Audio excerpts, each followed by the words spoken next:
interwebs. Hopefully this is working for us all. Good morning, evening, afternoon, whatever the heck it may be for you. I be back. I am. Let's have a look, see what we're doing here. So I'm nibbling my peanut butter on homemade rye bread made by yours truly. Yes. Fabulous, fabulous stuff. It's a full-time job. What a good start with a high legend. High legend and the... Oh, yeah, that's it. Sorry, it's just the legend today. Hello, everybody. Mrs. Lynx says, or Miss Linz says. Lexi K says hello.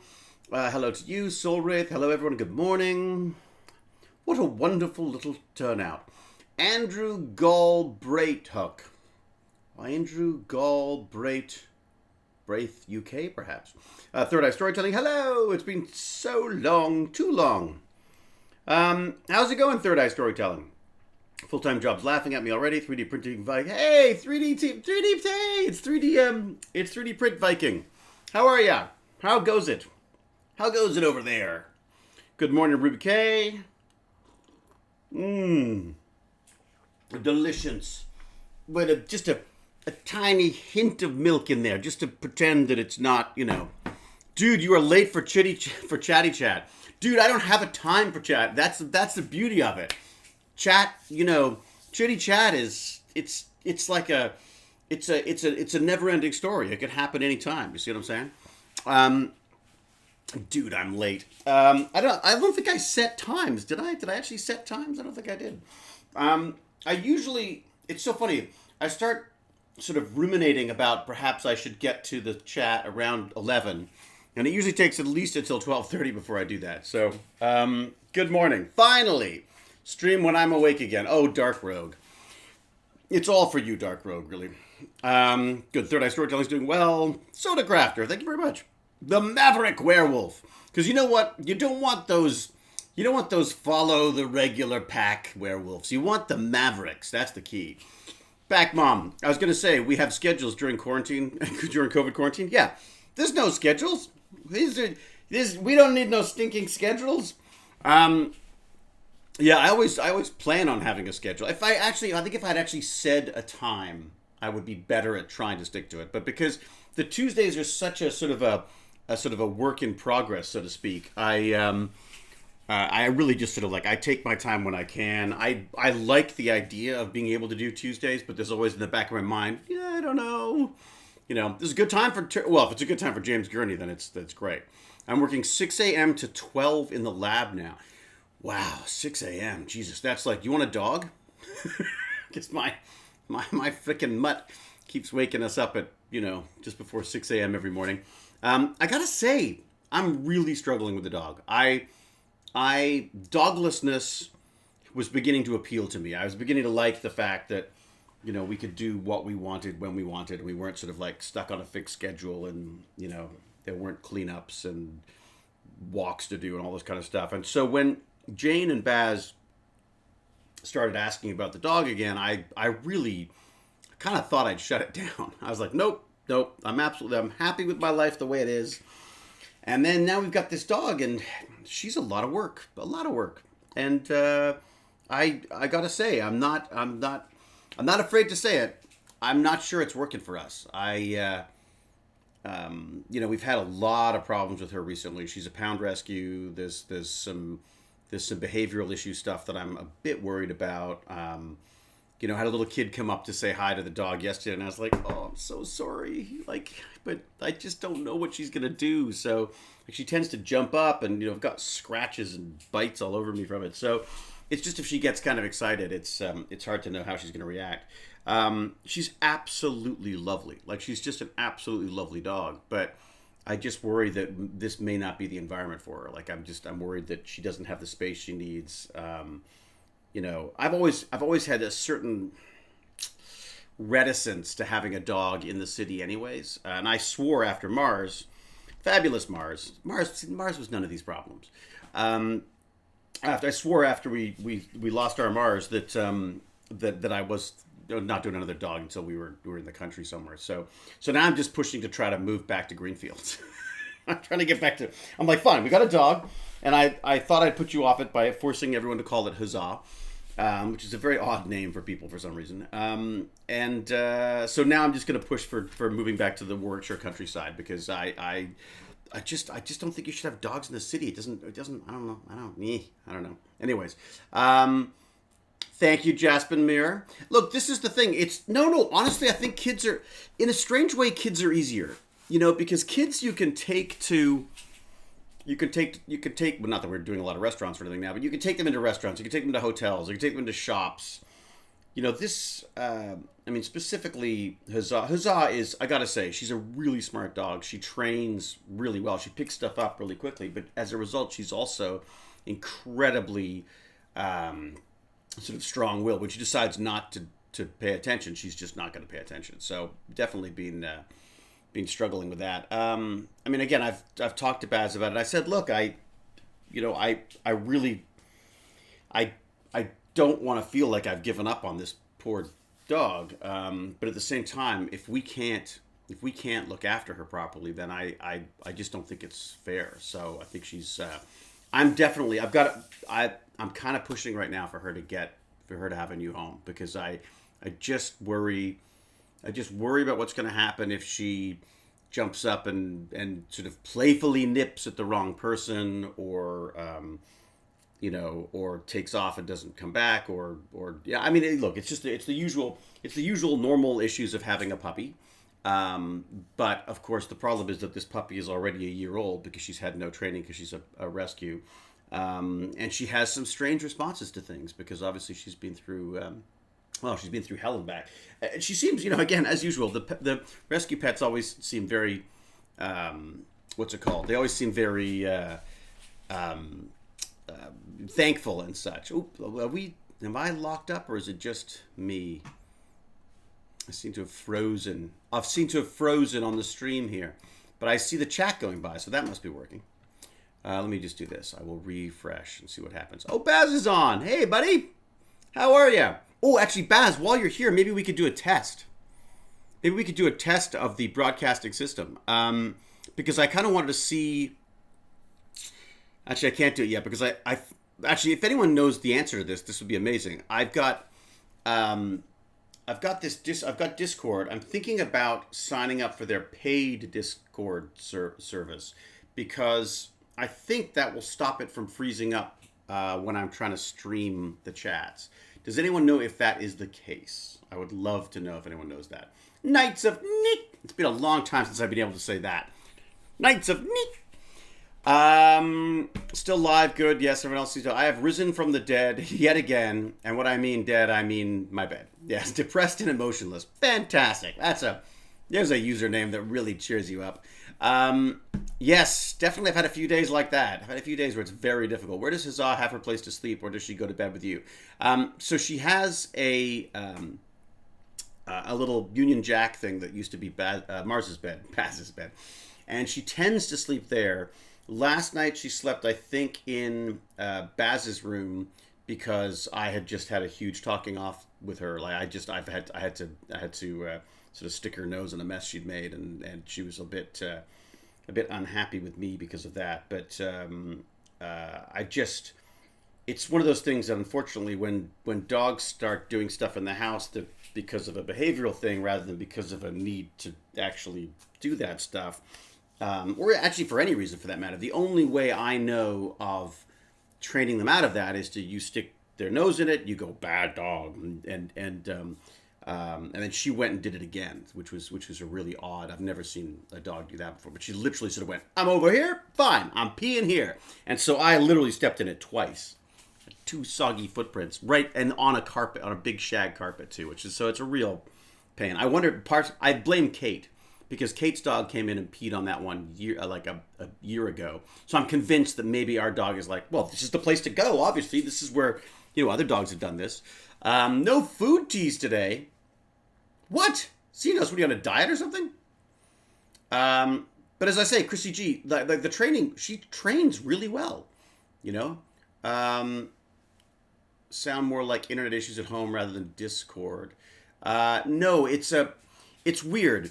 It looks fine on our on OBS, it looks fine to me, but for some reason, it's like it's a definite sort of the screen it just stops trying to stream. So, have you seen the show It's Me or the Dog? Yeah, well, that's basically where I'm at right now. I don't know. I think it's early enough that they might still choose me. We'll see. I'll tempt them with fresh blueberry pie. Ooh, nice. Picked the berries this morning. Sweated my bum off. That really, way to go. Way to put us off it, Pac Mom. Like, way to start with a beautiful fresh blueberry pie, and then a sweaty bum does not sell a pie. A sweaty bum does not a pie sell, my dear. Yeah, you need the no-go spray for those spots after you clean it. I've got some stuff that was given to me by a neighbor and a Stargate fan, actually, strangely enough. Bertley! How are you, Bertley? Bertley, I've been researching Bertley's suggestion because Bertley suggested that we look into video game music. So I thought that was just a great suggestion because it's something that the kids keep bringing up. Like when I go in and see Baz, I can't get his attention. Oh, Baz. It's always because he's got his headphones on. He's listening to gaming music, which is kind of fun. So I thought, let's talk about music and video games. And of course, I've got this sort of a friend acquaintance on Twitter who was sort of instrumental in some of the Stargate stuff. Get it? Instrumental. And he also does video games. Is it Neil? Neil? I get his last name wrong. I think it's Neil Aker or Neil something or another. I'm so bad at names. I shall check my Twitter right now and see what it says because I just tweeted him about see if he had any sort of suggestions for me. And let me see. Yes, Neil Acree. There you go. Who's incredibly talented and plays, and the music that he does, I think will really speak to the kids as well because, it's the Overwatch theme and a bunch of other stuff that he's done. But the one that really stood out to me this morning that Baz got all excited about was this. I started playing the song. I said, hey, we're going to talk about music in games. And Neil is like someone I follow on Twitter and I've had conversations with, and he's just a lovely guy. He worked with Joel Goldsmith on Stargate Atlantis and SG-1, and so I met him. I can't remember where I met him actually. I think I must have met him at some point. He's probably like the 200th party or something like that. That I ended up meeting him. Anyways, lovely guy, and so I've reached out to him to see if I could pick his brains on some suggestions for how to sort of bring this up and have the kids talking about the musics. Oh, he's great, says Maverick Werewolf. He does music for, World of Warcraft. That's right. Yeah. Lots of meetings right now, but I just ordered some new stencils to paint another accent wall. Ooh, fancy. I have a Spotify playlist for game soundtracks and movie soundtracks, which is over 70 hours of music. Plus, you know me, I love to create music as well. It's fantastic, yeah. Paul McCartney did music for, was it Destiny? Paul McCartney did? Really? Hey David, I didn't know that you are a streamer. Very happy to see you. You were my idol since I was a little boy and saw Stargate Atlantis and Cube film. Oh, fantastic. Adam Strange. Well, thank you and welcome. You will, I think you will find your fellow chatterers rather lovely to hang out with. So I'm glad you found us. And Cube too, huh? Did anyone see that?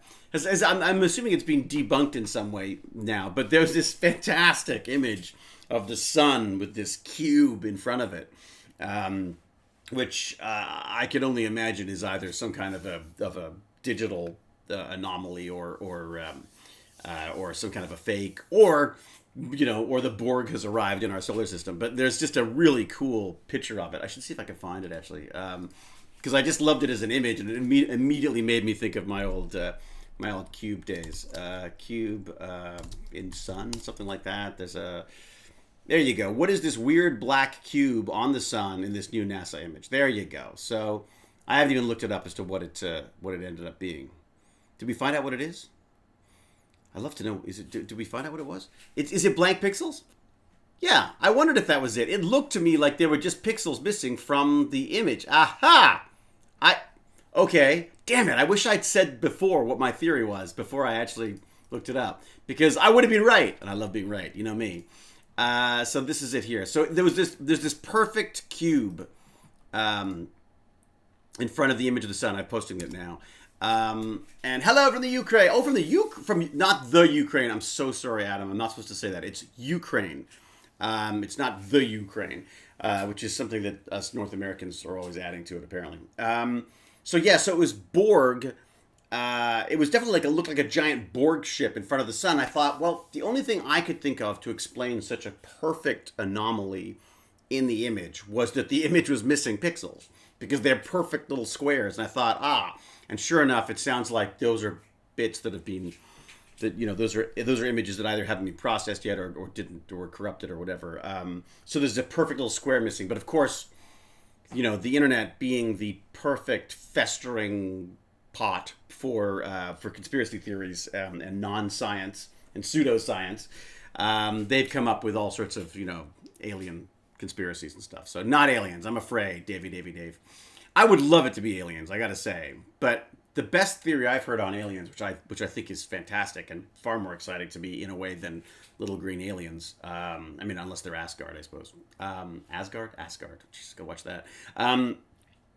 Would be the idea that they would be Transformers. If anything was going to come to our planet at this point, or our solar system, or within our reach, it would probably be something in a robotic sense, because we obviously can't conceive of any kind of organic life being able to make that trip from however far it would have to be. So the idea that one of their probes might go and one of their MALPs, but space-based MALPs might show up rather than them. So I live in a certain amount of hope that one day, Optimus Prime will show up on our planet. So, and hopefully not replicators. Exactly. I watched a very peculiar movie the other day called Color of Space, I think it is. So that's my drugstore telling me that my medications have arrived. Fantastic, because I completely forgot. The days go by and I go, oh yeah, look at that, I've run out of things. Oh, I'll do it tomorrow. And then a week goes by and it's like, yikes. Voyager from Star Trek. Yeah, exactly. Although I hope that didn't work out very well, did it? I just hope these robots will not be like replicants. Everyone's got the replicant thing. We don't need replicants. We've already got them. They're in the form of viruses, and they're wreaking havoc on our planet right now. So I hope everyone has really cool masks. Curious, has there been any atmospheric changes in Toronto with all the NHL teams arriving for playoffs? I'm curious if there have been any concerns from the people in the city, or if you have concerns because of COVID, or are you confident on their bubble system? I am not confident on their bubble system. They are literally the hype train. The problem with hockey players are they're the perfect age to disobey all the rules, and they're going to feel invulnerable because they're hockey players and tough and sporty and manly and all that kind of, macho nonsense stuff. So my concern is, not all of them obviously, but my concern is that, of all the groups of people to be supposedly in quarantine, I think two of them already been fined for defying quarantine. But the idea, they basically cordoned off a whole section of our city, and they're housing all of the teams from, I guess, the East Division, I guess. I don't know much about hockey, unfortunately. I should be really talking to Lawrence about this. My friend Lawrence knows all these things, or Andrew Miller. Basically the idea is, I just worry. I don't worry about the sport. I worry about the hypochondria and the germophobia. I'm more interested in the possible doomsday science behind it rather than I am the actual games. But apparently they are all sort of like quarantined in their own little bubble, but apparently people are already disobeying the bubble. And then I heard about one of the baseball teams, as you can tell, I'm a huge sports fan. One of the baseball teams just being basically shut down because of it. I don't hold a lot of hope for it, I gotta say. So I should be shouting, "Go Habs, go!" No, it's Leafs. It's Leafs here. I gotta be Leafs. That's heaven forbid. The Maple Leafs. Good evening, David, says Jedi Killer, and I say good evening to you, Jedi Killer. The Marlins. Was it the Marlins? Where do they play? Sorry, I don't know where the Marlins play. Yeah, they're here in France. We were at the second wave T2T convention are being shut down again. Second wave getting shut down again. Wow. Being whacked by a hockey stick bloody well hurts. Yeah, no kidding. I'm a Montreal man. Go Habs. All right, fine. Dave. Luckily, I don't know or care much about sports, so I'm happy to support whoever is the most popular in the chat at the moment. That is where my loyalty lies, only with popularity. How's that? Oh no, then we got the Bruins in here. I don't even know half these people are. All I know is that a hockey stick is about the right distance for social distancing. That's what I've heard that. So I support whoever has a wolf mascot, and there aren't many. Are there not? They should totally have a werewolf team. I mean, they're doing all this renaming of, which I got to say, I quite like the fact that we're finally getting around to getting rid of names that are offensive and antiquated in their origin, and racist in many cases. Well, actually, they are racist. I mean, there's no way around it. But I'm kind of glad that they're renaming it. But there's an opportunity there, to have the werewolves, the Miami werewolves, or whatever the heck. What are they? Who they are? There's something. Who are they? Were the Redskins? We could, they could be the I don't know, the Wolfbanes or something. All my sporting experience is in game. Mine's all in esports. I'm more of an esports fan, I think. Mexico, wow! Gosh, I loved Mexico, I gotta say. Jose Aldana. Mexico made me want to learn how to speak Spanish and just revel in their amazing food and tequila that was unlike any tequila I'd ever tasted before. It was they have this... tequila is like a fine scotch or an aged whatever. Again, I'm not a big drinker either, but at the time I was. And they had this beautiful aged tequila stuff that was just so smooth, and you would have it at lunch with your chocolatey whatever it was. There was God, it was like this chocolatey chicken thing. Oh my God, I'm gonna start eating my own arm in a moment. But yes, point being is welcome. Welcome from Mexico. Mexico also, you know what? Mexico there were a lot of Cube fans in Mexico. For some reason, it really spoke to sort of Mexican film fans at the time. I remember going to Mexico City for a screening that was being held by the Canadian consulate out there, and so we all flew out. It was like Vincenzo, myself, and Andre, and I can't remember if Andrew was there or not. But there's a bunch of us went out and just had the most spectacular time. Although there was some issues with there was some issues with tourists at the time where there was someone from the consulate with us all the time. They were so paranoid that Hewlett was going to go roaming off. Oh, that's neat. What's that? And then just disappear and never be seen again. So mole, that's it. Jack and Kaz, mole. Oh my God, I loved my mole. Color Out of Space. That was it. Yeah, that was it. What a weird movie. I can't say if you've never been to Mexico, well, probably don't do any traveling right now, but Mexico is, it's stunning. And Mexico City was both one of the most beautiful places in the world and one of the most terrifying places in the world for me. I was so taken with another hype train. Holy moly. Holy mole. There you go. Sorry. Had to do it. I was so taken with the place because it had so much history, and there were so many people, and it just felt so vibrant and alive. And but at the same time, I'd never seen the kind of poverty that I saw there. Like I'd never seen anything like it. I'd never seen anyone beg for a sandwich in your hand. Like in Toronto, we have people who want change, and we're often told not to give people change because they can get everything they need here. They just unless it's drugs or alcohol. Literally even cigarettes and stuff. Apparently, they are available to people should they need them. But so when you give money, you're basically filling some kind of an addiction or something. I don't know. That's what I've heard. So I sort of have a policy where I try not to. But every so often, I will often give money to women on the streets if they need to. Well, that sounds wrong, doesn't it? I'm often, giving money to women on the streets. No, but when I see a woman who is homeless asking for money, I feel like, I don't know. I feel for some reason that is truly a predicament that I can't imagine being in. So, I don't know whether I'm helping or not with that. And so, as I say, I try not to give money, but if I do, it's often to them. Baz as a kid was really cute because he wanted to do something all the time. I remember running back and him getting his, he ran back and got his Halloween candy one time and came back to bring it to this guy who was living sort of around the corner from us. And unfortunately, the guy had some horrible mental health issues, so he was quite he was quite sort of delusional at that point. And Baz couldn't understand why he didn't want this chocolate bar. Because if he's on the street, he must be hungry. He must want this chocolate bar. And I was sort of explaining that people are on the street not always because they have to be on the street, just because of financial reasons. They're often on the street because of mental or addiction, mental health or addiction issues. Anyways, one of those tough discussions with the kid where you go like, what do you do if I give them, am I giving money to help or am I just making the problem worse? Anyways, don't tell Lady Jane you give money to ladies on the street. Yeah, it's a good idea. Probably not. Oh my gosh, that's so sweet for a child to do. Yeah, I mean, kid's all right. That Baz kid, he's all right. You know what I mean? Jane's raising him well. Now, if she could just train the dog, that'd be fantastic. From the Yucatan. Wow, lots of archaeological sites nearby. Ooh. Okay, so, Jose, have you seen a film called The Ruins? Because if you never want to go to an archaeological site again, that's the film you're going to want to watch. It's one of my favorite. I mean, I should say at the time, it was certainly one of my favorite horror films to come out.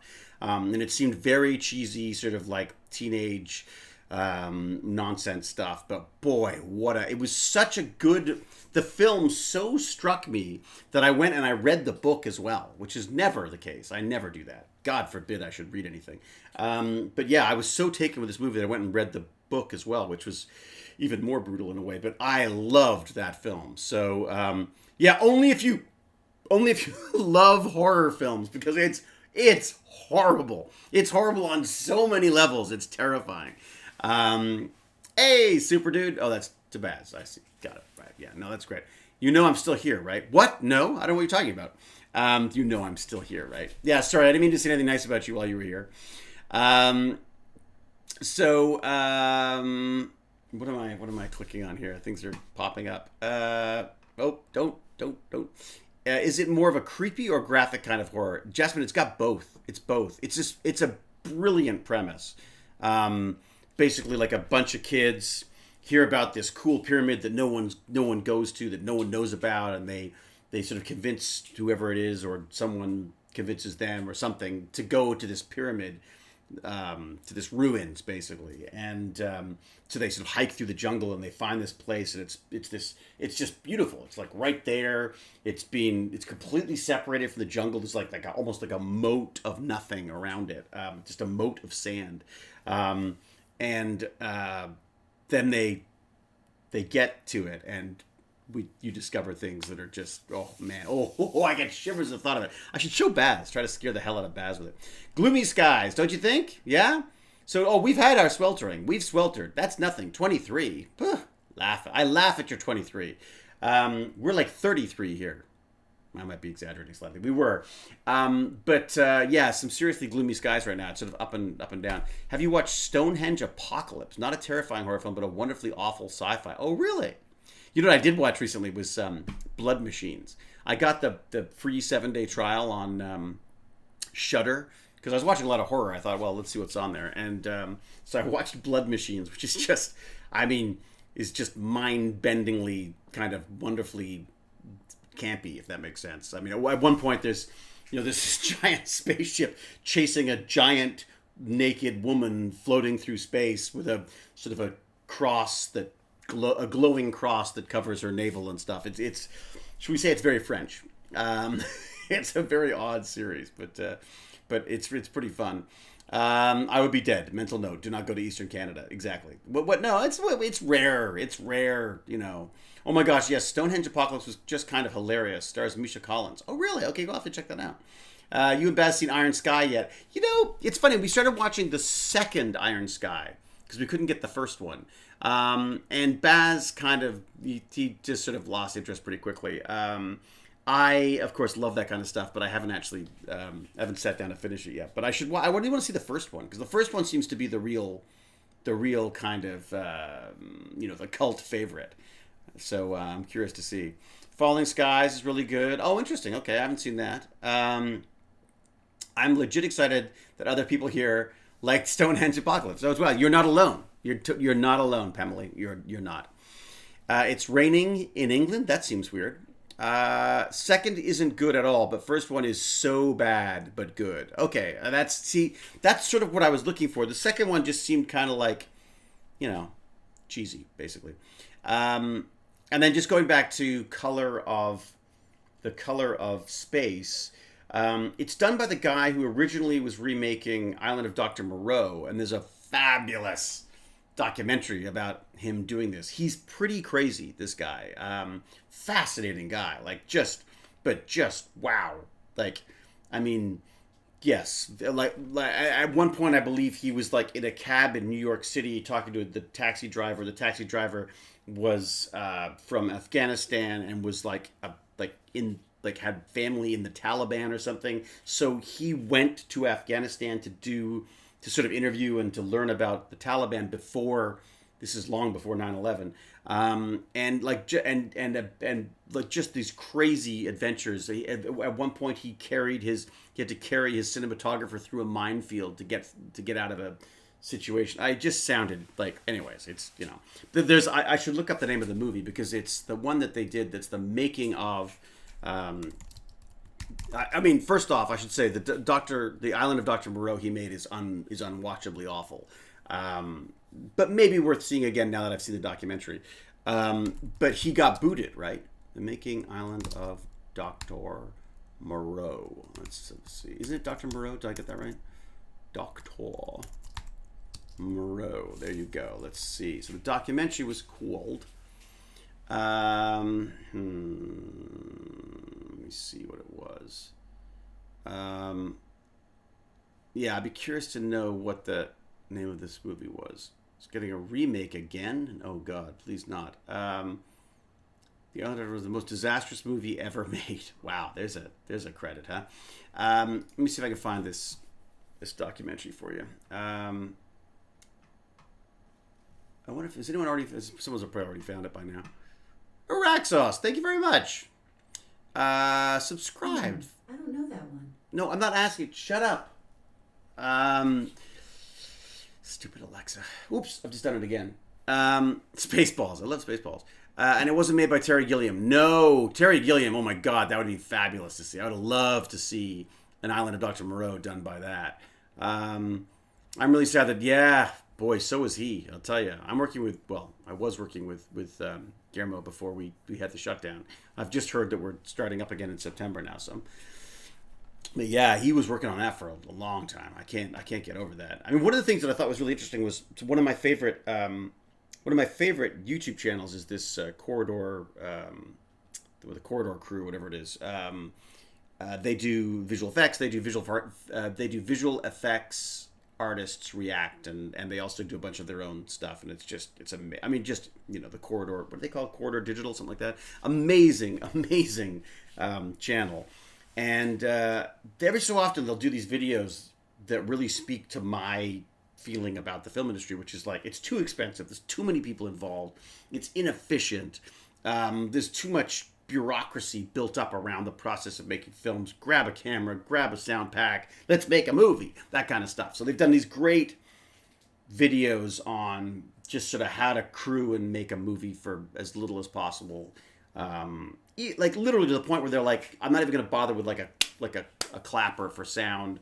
This software that can sync stuff up. We're just going to, even just that time to set up for a shot just seems silly. Just kind of interesting approaches to it. And so it's like this sort of the old, it's this fight against this old school approach to filmmaking.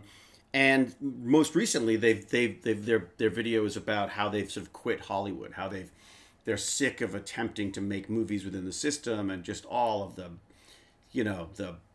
BS they've been hearing, and everyone's, oh yeah, it's fabulous, a brilliant script, and we want to make it, and we're going to make it next week for billions of dollars, and oh yeah, just rewrite the whole thing, or oh, just change this, or oh, remember we said $1 billion, it's more like $1. And just how they've just got completely, that's it, Corridor Digital. I would agree, Knights of Nick. Like, I mean, people ask me about film school and theater school and stuff. I think if you want to do theater, I suppose theater school would be a good way to go.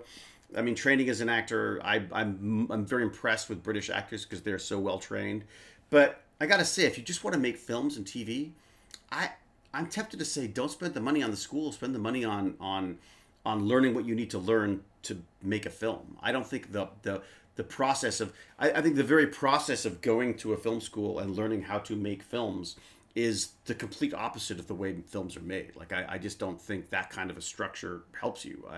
Unless it gives you access to tools and equipment that you couldn't otherwise have. But even having said that, I feel like the amount of money you would spend going to school now, spend it on buy a camera. Rent. Well, actually, no, don't buy a camera. That's another piece of advice. Don't buy a camera. They're obsolete as soon as you got them. Just rent them. Just rent a camera when you need to. It'd be cheaper to rent one for a freaking year than it would be to be buying technology that's obsolete by the time you bought it. So it's like it's like cooking school. Don't go get a job in the kitchen. Yeah, that'll do it. That'll definitely do it. I feel the same way about acting to some extent. Like I learned more doing student films with my friends at age 13 or 14 than many of my friends did at years at various different acting schools and stuff. When film acting is an afterthought, is a one stuff like a 1 week session at the end of the National Theater School here, it just seems crazy to me. But that said, each to one's own. I know my sister, like Kate. Kate loved it. I told Kate, do not go to theater school. But she went to theater school. She wanted to go. And she came out of it, I think, with the confidence to be an actor that, I already had that ego. I mean, she didn't come out with an ego. She came out with an understanding of herself and her ability to act that I guess she didn't have going in. I just always assumed I was brilliant. So, so sort of went from there. What do you say? Do you see films named Kinza?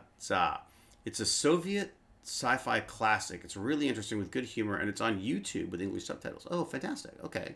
Adam Strange. I shall check it out. There's another great Soviet film that we just saw, or not Soviet era. I guess it would be just a Russian film, which is like T-34 or whatever. It's a tank movie, and it's just, I think I've mentioned it before here. It's fantastic. Herm's cat likes my ego. Oh, it's good. it's here for good. I definitely learned more from community theater than I did in college for stage. Just networking, talking to actors gave me a lot of invaluable perspective and experience I couldn't get in the classroom. Look, I don't mean to be sort of like down on education, on post-secondary education, but I just think in some things, even like video games. You can go to school for video games now. The reality is that the people who are teaching them probably taught themselves in many cases, or maybe we're a generation on now. I don't know, but certainly, there was no schooling for video games. Originally you had to learn that yourself. Computers. I mean, there weren't.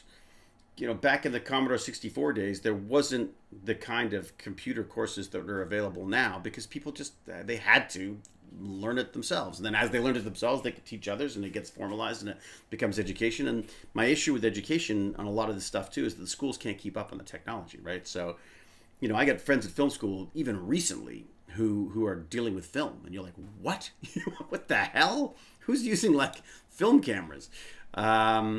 What is James going? No one should go to school above high school. Ooh, there you go, James, and fighting words. That's fighting words. See how I backed off it? See how I, threw, oh, what's going on?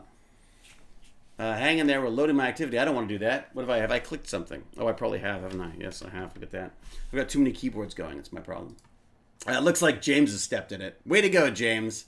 Now you got to have every educator in the stream.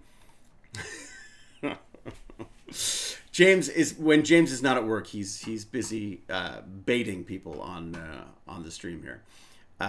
Nope, college is important. It's interesting, Wolfbane. I think it depends on what you need from college. I mean, you know what I mean? I think university is about the experience for a lot of people. I think it is access to, thoughts and minds and people and potentially technology and experience that you wouldn't get elsewhere. Like anything, I don't think you can make a blanket statement about it. I do believe, though, that it is crazy overpriced, certainly in North America. And I think that there is this sort of sense that you get a degree and then you've got a job. And that's just not the case anymore.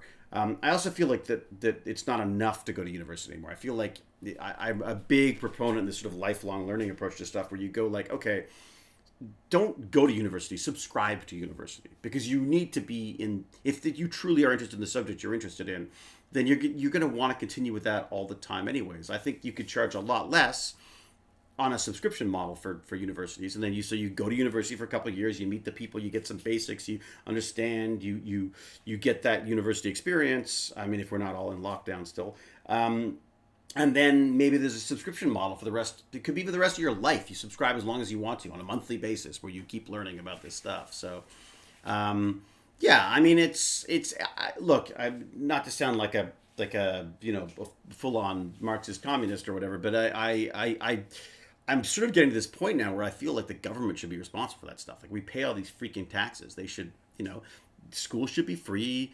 I mean, look, again, pie in the sky, dream world. I would love it if no one starved to death, no one died of diseases they couldn't afford to get treated, and everyone got the education they wanted. I mean, that'd be fantastic. I know there's logistics around that make it a lot more difficult than that, and and none of these systems are perfect, but I do wonder right now the amount of money we've had to spend and are going to have to spend to fix the problems of the system we already have, in order to avoid the evils of a socialist nanny state, has turned us into a nanny state, but a badly organized one that's just throwing money at things. So there you go. But so I would say, why do people in the U.S. and Canada still go to college in their 30s? Just asking. Well, that's interesting, Jedi Killer. I have literally been looking at university classes because they're definitely what I love about, and I would probably do an online course. I don't see myself I don't see myself leaving the house right now, but even in general, I feel like it would have to be something that I do on my own time because my time is all over the place. But the idea of having it just so I know that I've covered the basics would be great. Like, it'd be amazing to go in. I'd love to go and do math or something. Go and do something that just sort of forces you to work your brain and can give you a nice basis for all the science and tech stuff that I'm excited about. So I've looked into mechatronics, I've looked into robotics, AI, and I keep coming back to math because I think that mathematics as a basis would be the most helpful in everything that I'm doing. So it's one of those ones that I've been playing with. And what's funny is I suck at math. I absolutely suck. I am like the opposite. I am like the anti-McKay on that stuff. I'm just freaking awful at math. But I love it. I love the potential of it. I love it as a language. I love the sort of the mystery of it. I love, I feel like, boy, if I could crack how to get kids excited about that, that'd be amazing. I mean, I've got a friend called John Mighton who does a thing called, I call him a friend. I mean, he probably doesn't even know I exist. But John did a play years ago. One of my favorite. It was my favorite play, called A Short History of Night. And if you can get a copy of it, do. I wish someone had filmed that version of it that we did, because it was magnificent. But it's a play about Johannes Kepler and this bizarre circle of influence that he moved in, and it was about the Spanish Inquisition. It was about witches. It was about witchcraft and magic, and signs in the sky and the science of the sky and Copernicus, and it was this magnificent play that I think he was inspired to write, having read a truly brilliant book, and one of my favorite books of all time, Timothy Ferris's Coming of Age Under the Milky Way. Another great book. If you could find the time to read that, if your COVID brain allows you to read that. I'm finding reading long form stuff very difficult right now. But Timothy Ferris's Coming of Age Under the Milky Way is an extraordinarily brilliant book. Recently did a year doing a Bachelor of Games Design at university. I left after that because I felt like I picked up more skills on my own than I did from the course. Also, the price. Yeah, Oz Blues. Look, and again, I'm not demonizing post-secondary education, because I think for some people they need that. Some people are not good self-learners. Like, some people are not, strangely, I can't believe it, but some people don't go to the internet and look up everything that they could possibly imagine wanting to know about. They do not choose factual entertainment over nonfiction. They choose nonfiction over fiction. They choose documentary over drama. I'm that person. To relax at night, I used to do the learning Java in 21 days. And I used to work through these big books. And then when the internet sort of took off, and lynda.com and I was just fascinated by this networked world that we lived in, and hacking and computer programming and all this stuff. And I just I just revel in the information there. I sometimes it's a bit overwhelming, but to me it's like taking a nice little swim in learning. I just go and do tutorials and stuff, and it makes me feel better. And I feel like there's yes, if that is the type of person that you are, then you probably don't want to be at university. Unless there's something very specific you want to do. One of my biggest issues with university as well is these requirements needed to do stuff. And I'm like, no, I do not want to go and take English. I loved English in high school, but I have done all the English I'm going to do. I don't want to have to take an English course in order to do math and stuff. So even as I talk about it, I'm finding myself going like, what am I talking about? I should just do, I'm just going to start doing I just got to start doing some more math and pursuing that better. And also, as you say, the cost, the requirements, college books. No, I'll tell you, Jack and Kaz, the best thing to do with the college books is to go to Amazon and rent them, if you can. You can actually rent the books. It's not cheap, but it's a lot cheaper than buying them. Although that said, in some cases we've bought the books for Baz so that we could sell them the next year, because at least you get some money back that way. So I could afford tuition or the books, not both. I mean, this drives me freaking crazy. That we've got people who want to learn stuff, and we have an internet. It's all there. This is why I do the Tech Bandit stuff. Is I feel like, I don't know what I can teach them. I'm an idiot. I have I'm interested in everything, but I don't know the answers to most things, and I certainly don't retain knowledge terribly well. It's the way my brain works. Squirrel. That's why I have a squirrel cam. So I think what's just important is if we can just get people interested in this stuff, then they can pursue it themselves. And once you have that, once you get that ball rolling, you don't stop. You never stop. You know what I mean? Jack Cass was born in the early 90s. That's so funny. That feels like you would be like 4 years old. But of course, that means you're in your 30s. That's amazing. Oh my God, not in your 30s. Well, no, basically, what do you? So if you're born in the 90s, yeah, no, so you're 20s. Okay, fine, never mind. But you're getting there. What do we got? I got private. I'm a professor, so yes, I have. LOL. I'm not talking about textbooks. I'm just talking about good, reliable books from authors who do good research. Those are better than classes, in my opinion. If you're actually interested in the subject matter, again, I'm not disagreeing with you. Feel free to disagree. I go to a private college because it was closer and a smaller class size, which helps my learning disability. My tuition is now $45,000 a year. I mean, that's effing insane. Studying multimedia with an emphasis on graphic design. The prof who designed the program is an Imagineer. He knows nothing about the fields, and so it's horribly designed. Sorry, so he does good design but bad, and that's the other issue. That is the other issue, and I've seen this in a few cases. I've seen a few sort of coding classes, and I've gone in and sat in on them or talked to the people who are running them. About, because I like to, as always, I want to know everything about everything. So one of them is I want to know about teaching, because how it should be done, and specifically how you can teach science, technology, engineering, arts, and math stuff. How do you make it exciting? So, and I see these classes and I go like, you've got some really interesting stuff here. It's being taught by scientists. It's being taught by computer science kids. It's being taught by nerds. And 90% of those nerds are not good with people, and they're not good with kids, and they're not good at things that deviate from their class structure. I suck at programming, but I guarantee you there's at least a couple of kids that I've had who are now programming fans because they could do it better than I could. But I was like, don't hire nerds, hire actors, hire out of work actors who can, even if they're not excited about it, can at least pretend to be excited about it, or at least have the kind of squirrel mentality that I have, where they can see where things are going and run with it. There was this, I was sitting there in this class. There's a couple of kids who I'd had in Tech Bandits, and they were doing the coding stuff as well. And they were at one computer, one ancient 1970s computer, or whatever it is, 80s computer. And then the rest of them were sort of at this bank here. And they were, these poor nerds were running back and forth, and the kids were complaining and asking questions and going, it's stuck and this and that. And and then I had two kids here, and I was like, and And I was like, what are you guys doing? They're like, I don't know, we just have to type these numbers in. And they had a list of the numbers to type in for the number of balloons that you were going to create and all this kind of stuff. And I just said, well, what happened if you typed in like 8 million balloons?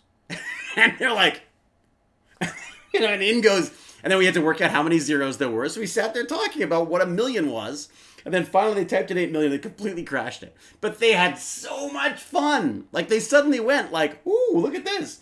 And I'm sorry, that sounds like I'm blowing my own horn here. I don't mean to sound like that. I mean that learning comes from enjoyment. It's the only way I think that you can get through to these kids, or to me for that matter, that you could have got through to me. And no one did. I mean, sorry, that's not true. My drama coaches and the actors, the people who saw me act and wanted me to act, they were very supportive. They were great. That's why I went that route. But it could just as easily have been science and technology, and I could be Mark Zuckerberg right now. But I feel like it's finding those things. It's finding those sort of, I want to say almost like naughty ways into the learning that really, I think, sparks for the kids. I mean, my hunch is those kids will be running around telling people about that incident with the computer class more than any of the other class stuff that they've done.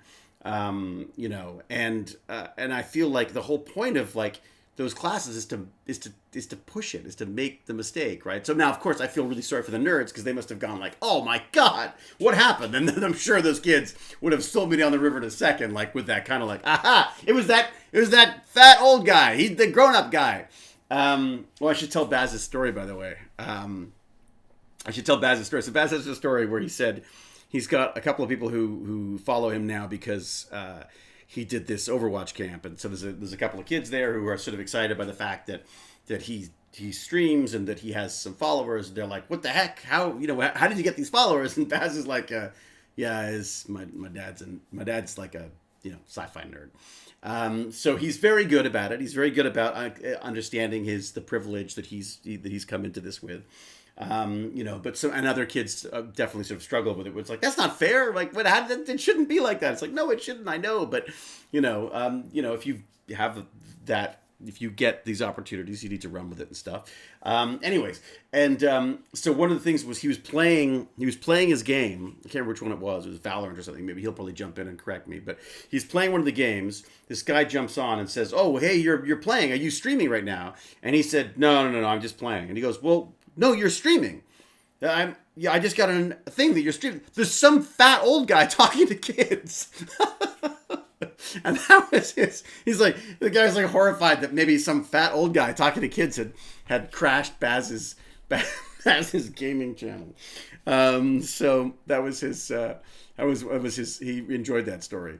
I think I watched too many ghost videos. I keep looking at the doors in the background, expecting them to move or slam shut. I know, it's weird, isn't it? It's kind of creepy. Can I help? If I close it, look, I'll tell you what, I'll close the doors. Here you go, I'll do this. If I do this. Yeah, but then you have to look at a garbage can. What if I just keep that one open? And then you've got a garbage again. This is so many garbages. This is not a good setup. I'm still in the midst of tidying up. Is that slightly less paranormal activity for everybody? There you go. You're not fat. That's mean. No, that's kids. It's like I'm not old. Yeah, actually I am old. But, please close them. Everyone's like, yeah. I had this for a few weeks after my first watching Haunting of Hill House. Oh, wasn't that great? God, I enjoyed that. I am thinking about starting and making Baz watch American Horror Story. What do you think about that? Jose Aldana, you should have been on our discussion the other day. So I was talking with the Tech Bandits about, someone brought up ghosts. And I was saying, I don't believe in ghosts, but I'm willing to try to figure out what the deal is. And I wondered if it had something to do with this whatever the heck it's called. I'm going to look it up right now. Seeing faces in things. Seeing faces in everything. This is great. Let's talk science. Oh, I am a Googling master today. Let's talk science. Here's the link. Here's the link for you. I shall find it here. Let's Talk Science, a Canadian charity. Freaking love them. They do the coolest stuff. It's a great resource stuff. But it's it's, I don't know exactly how to say it. Is it pareidolia? Pareidolia, I believe is the term. But it's that you see faces and everything. Because of the way our brains are sort of wired to recognize faces. Here is the article to the fabulous Let's Talk Science. I suggest everybody go check them out. Feel free to give them money if you want, because they're a registered charity and they're fabulous. Okay, sorry, Mexico. Let's go back to Mexico for a moment. Everybody, please step back to Mexico, where we're going to talk to Jose Aldana, who's going to tell us about their paranormal experience. What do you got? I'm curious to know. Hey, General Thane's here. Thank goodness. Sounds like old Norse troll legends. What's that? Huckman species is hardwired to see faces. I've been ghost hunting before. Ooh, cool. I do this thing. Time for me to step out. Oh, Third Eye Storytelling, thank you so much. Appreciate you dropping by. Good luck with everything. Everybody, Third Eye Storytelling, by the way, is doing exactly that. Doing storytelling and podcasts and stuff. So you should check them out too. There's a creeper behind me. Yeah, I got that. My brother, for the longest time, believed our house that we built was haunted by a hamster. I could believe that, because it's possible. Ours is haunted by a giant rat. Our Stargate is our Stargate cam. Anthropology. Yes, thank you. Who got that? How do you say it? Pareidolia. Pareidolia. Is that how you say it? Okay, no thing really great. Just some box went flying off a shelf and crashed into the wall. Ooh, neat. I like that. Hey, Jotun Mike, how are you? Or Jotun Mike? I'm not sure how to say that. There were a creepy pair of eyes in the coal cellar. Oh, great. Are you going to freak me out? I really don't want to be freaked. Then my son will come creeping down and scare the crap out of me. I believe it's pronounced pareidolia. Yeah, how do you say that? Here we go. Pareidolia. Pareidolia. There you go. Thank you, Ruby K. Oh, God, I just put my hand... I went for the mouse. I got my peanut butter sandwich by accident. Excuse me while I eat something. Aha. Oh, good. All right, open up. One of the colleges near me used to be... I got peanut butter. It's a very bad choice for screaming. Peanut butter, not so... One of the colleges near me used to be the state mental asylum. So everyone insisted the school was haunted. I've done that with peanut butter in the last 2 weeks. Many times. Oh, I do. Coffee. Good idea. Thank you, Ruby Kid.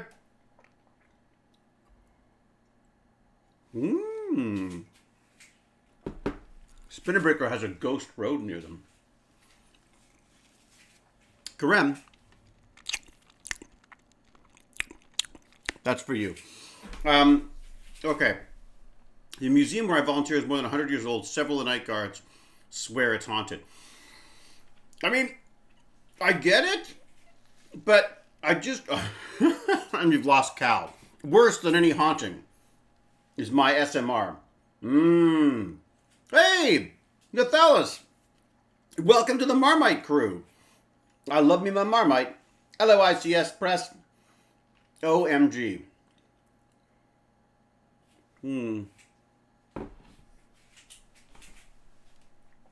I scared Baz by going up and sneaking into his room while he was doing his whatever it's called stream, his Dead by Dawn or whatever it is.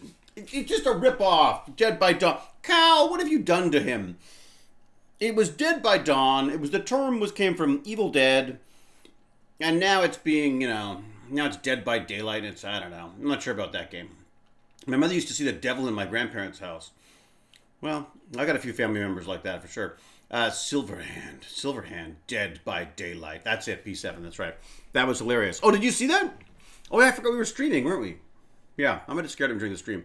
I'm keeping an eye on the door, but of course the problem is that the door on the stream is slower than reality. So he could sneak up before I saw him here, and it would just scare the crap out of me. So, actually, what am I giving him ideas for?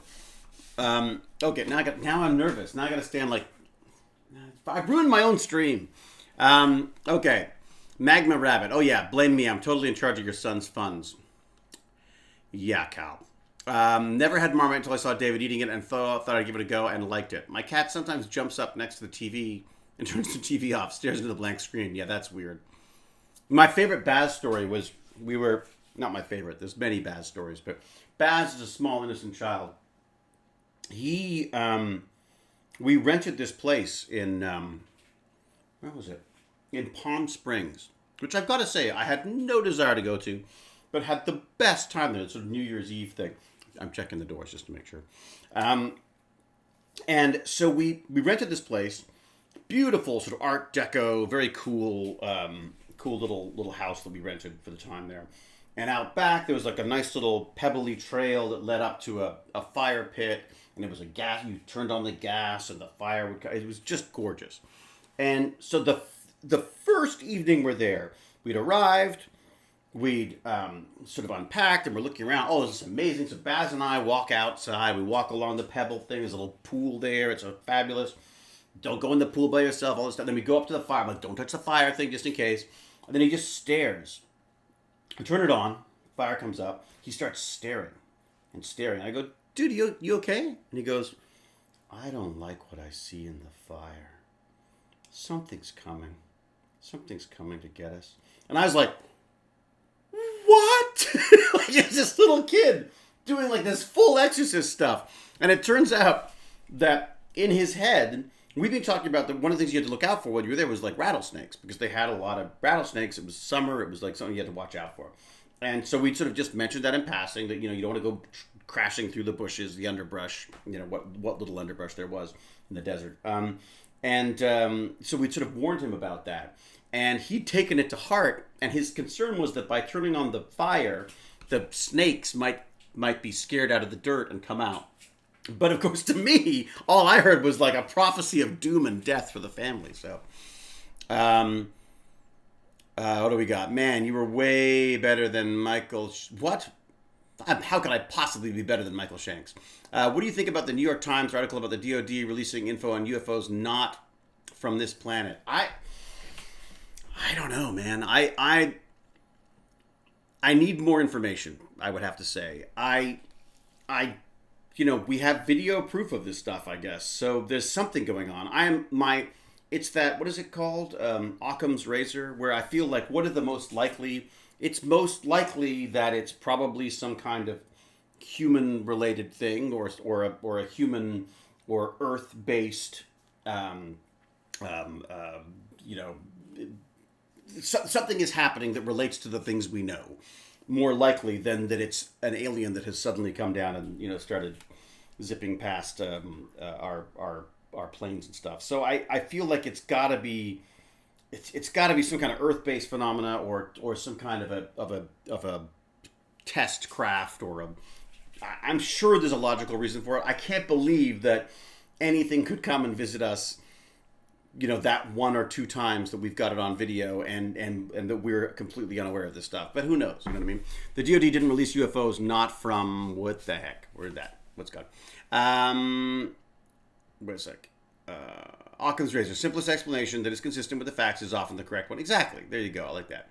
So when I finished engineering school, I wanted to work for SpaceX, and after many emails, I got stuck on the fact that I can't work there because I'm not American. I'm so mad. I thought we could explore space together. Not even Elon himself isn't a real American. How about you, David? I am what is it called? What is it called? I'm naturalized. So I was basically naturalized is the word I'm looking for. So I was born in England. We moved to Canada. I then became a Canadian. So I had British and Canadian. And then as a Canadian, I got a green card and I went to the States, and I then became an American as well. So I now have an American, British, and a Canadian passport. So I don't know what you mean by not a real American. I mean, like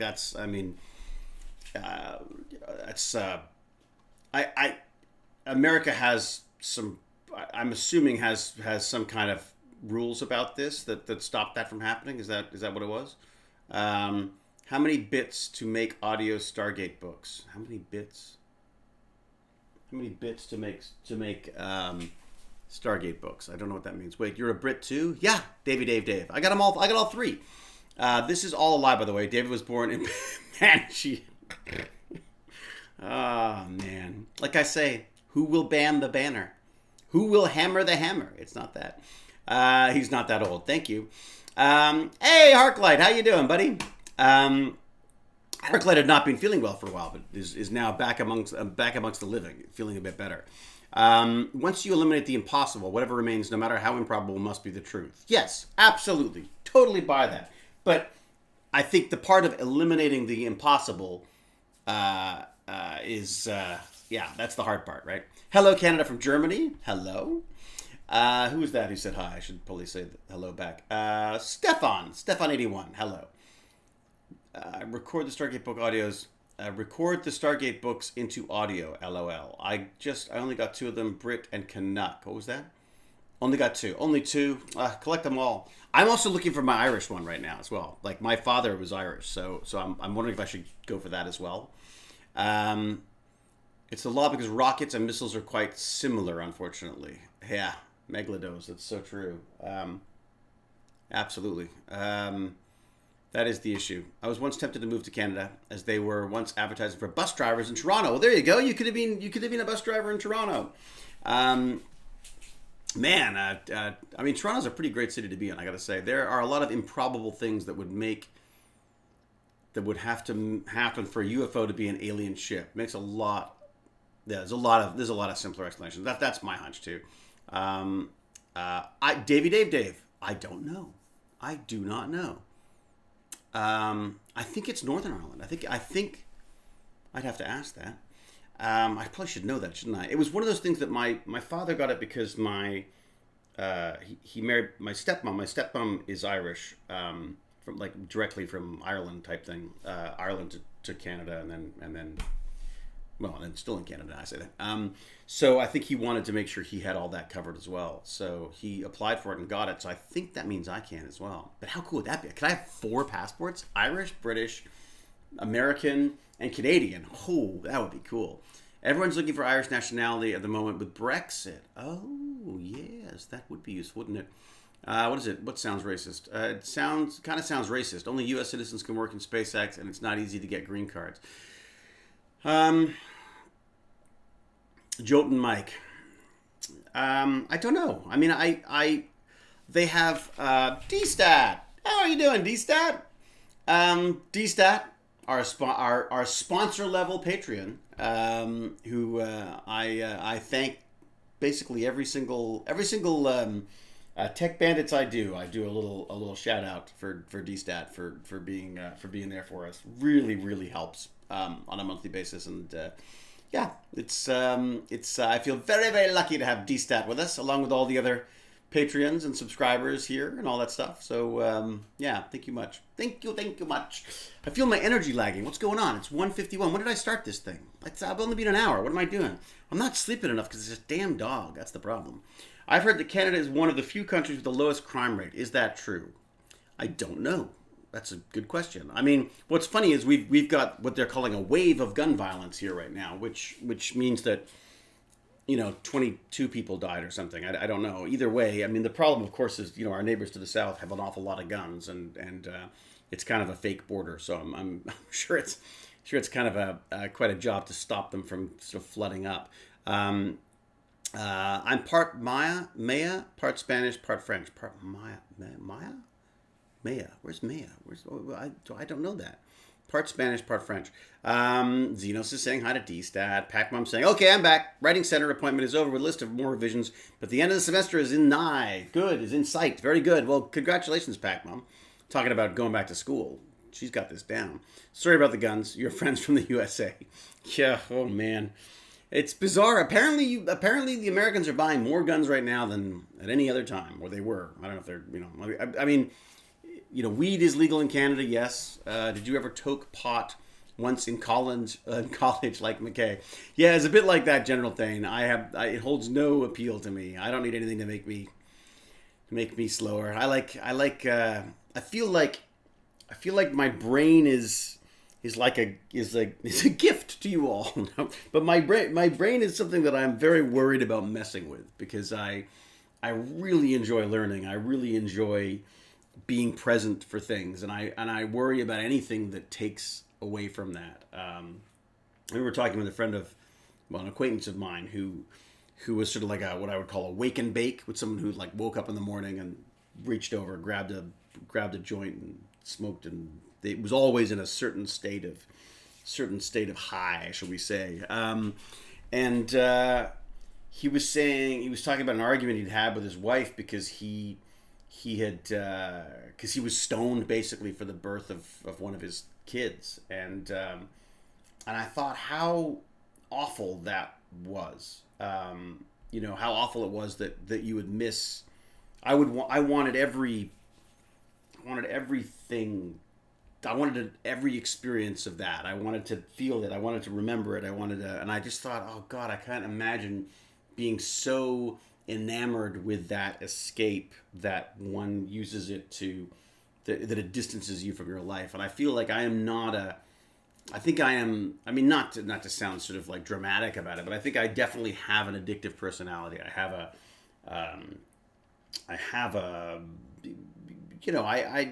I don't eat a bag of chips. I eat the box of the bag of chips. You know what I mean? And when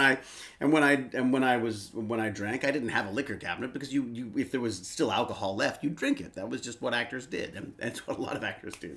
And I don't think I had a problem or that I have a problem. I just feel like it's for me, it's like a control issue thing. I like to be in control. I don't like feeling out of control. I don't like, I don't like that feeling. So I never, I mean, I consciously tried to like it at one point. Because there was a woman who I was rather infatuated with, who was into it, and I thought, oh, I gotta mellow out, man. I'm too uptight. The fact of the matter is, I just realized that everyone thought they were having a good time, but they were sitting in silence, in paranoid silence and stuff. So it was just, it didn't work for me at all. What's it? Oops, I don't drink or anything, as I do not trust me. Yeah, I mean, I don't think it's even as bad as that. You know what I mean? And I think that, look, I think it's also, back in when I was younger, it was more of a kick in the head, that stuff. I mean, it's much more sophisticated now, and people can sort of choose different routes with it. And I've heard all sorts of things about it, and people use it for anxiety and all sorts of stuff now. So which is fine.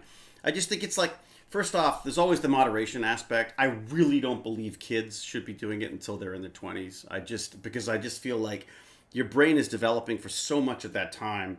And so many of my acquaintances in school got into it at 15, 16, and I just watched them just bottom out. I mean, it was just a disaster because it's so hard to get, even as a kid, it's hard to get excited about school and life and take things seriously and stuff. And then to have that kind of extra haze hanging over you and that sort of need to bail on reality just really worried me. So anyways, I really get so annoying when he decides to do drunk streaming. He's yelling till at least 3 a.m. Oh no. See, again, the drunk streaming thing, that holds no appeal to me either. I've never understood these sort of like, I thought Drunk Histories was pretty funny though. I'll give you that.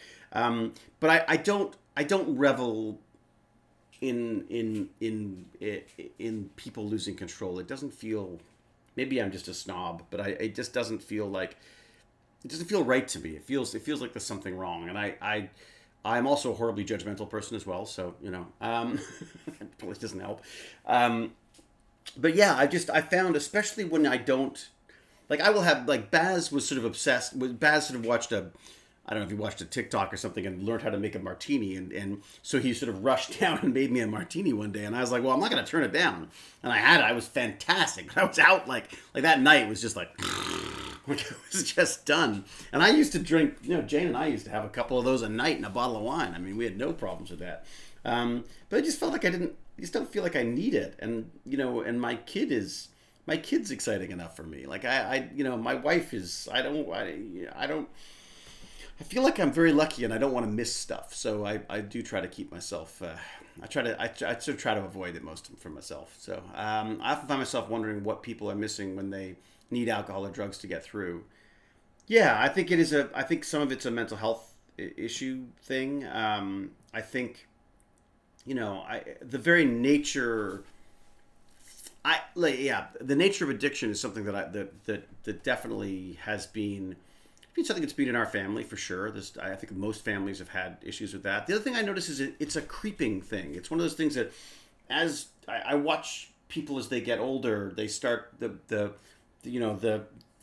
the evening drinks move earlier, and the the amount the slurring starts earlier, and I worry about that aspect of stuff. I don't feel like it's, I don't know. I guess I feel like there's so much stuff to do. There's so much stuff to learn, and it's hard enough to do that when you're not being sort of handicapped by anything. Is that the right term? I'm not sure if I'm even supposed to use that term anymore. But if I'm if there's a if there's something influencing your brain in a negative way. I mean, but then I get it also. Then I'm also fascinated by the idea of like smart drugs and I'm a firm believer in that we are a bag of chemicals and need to be treated as such. So, if there are imbalances that need to be balanced out, I think we should be doing that.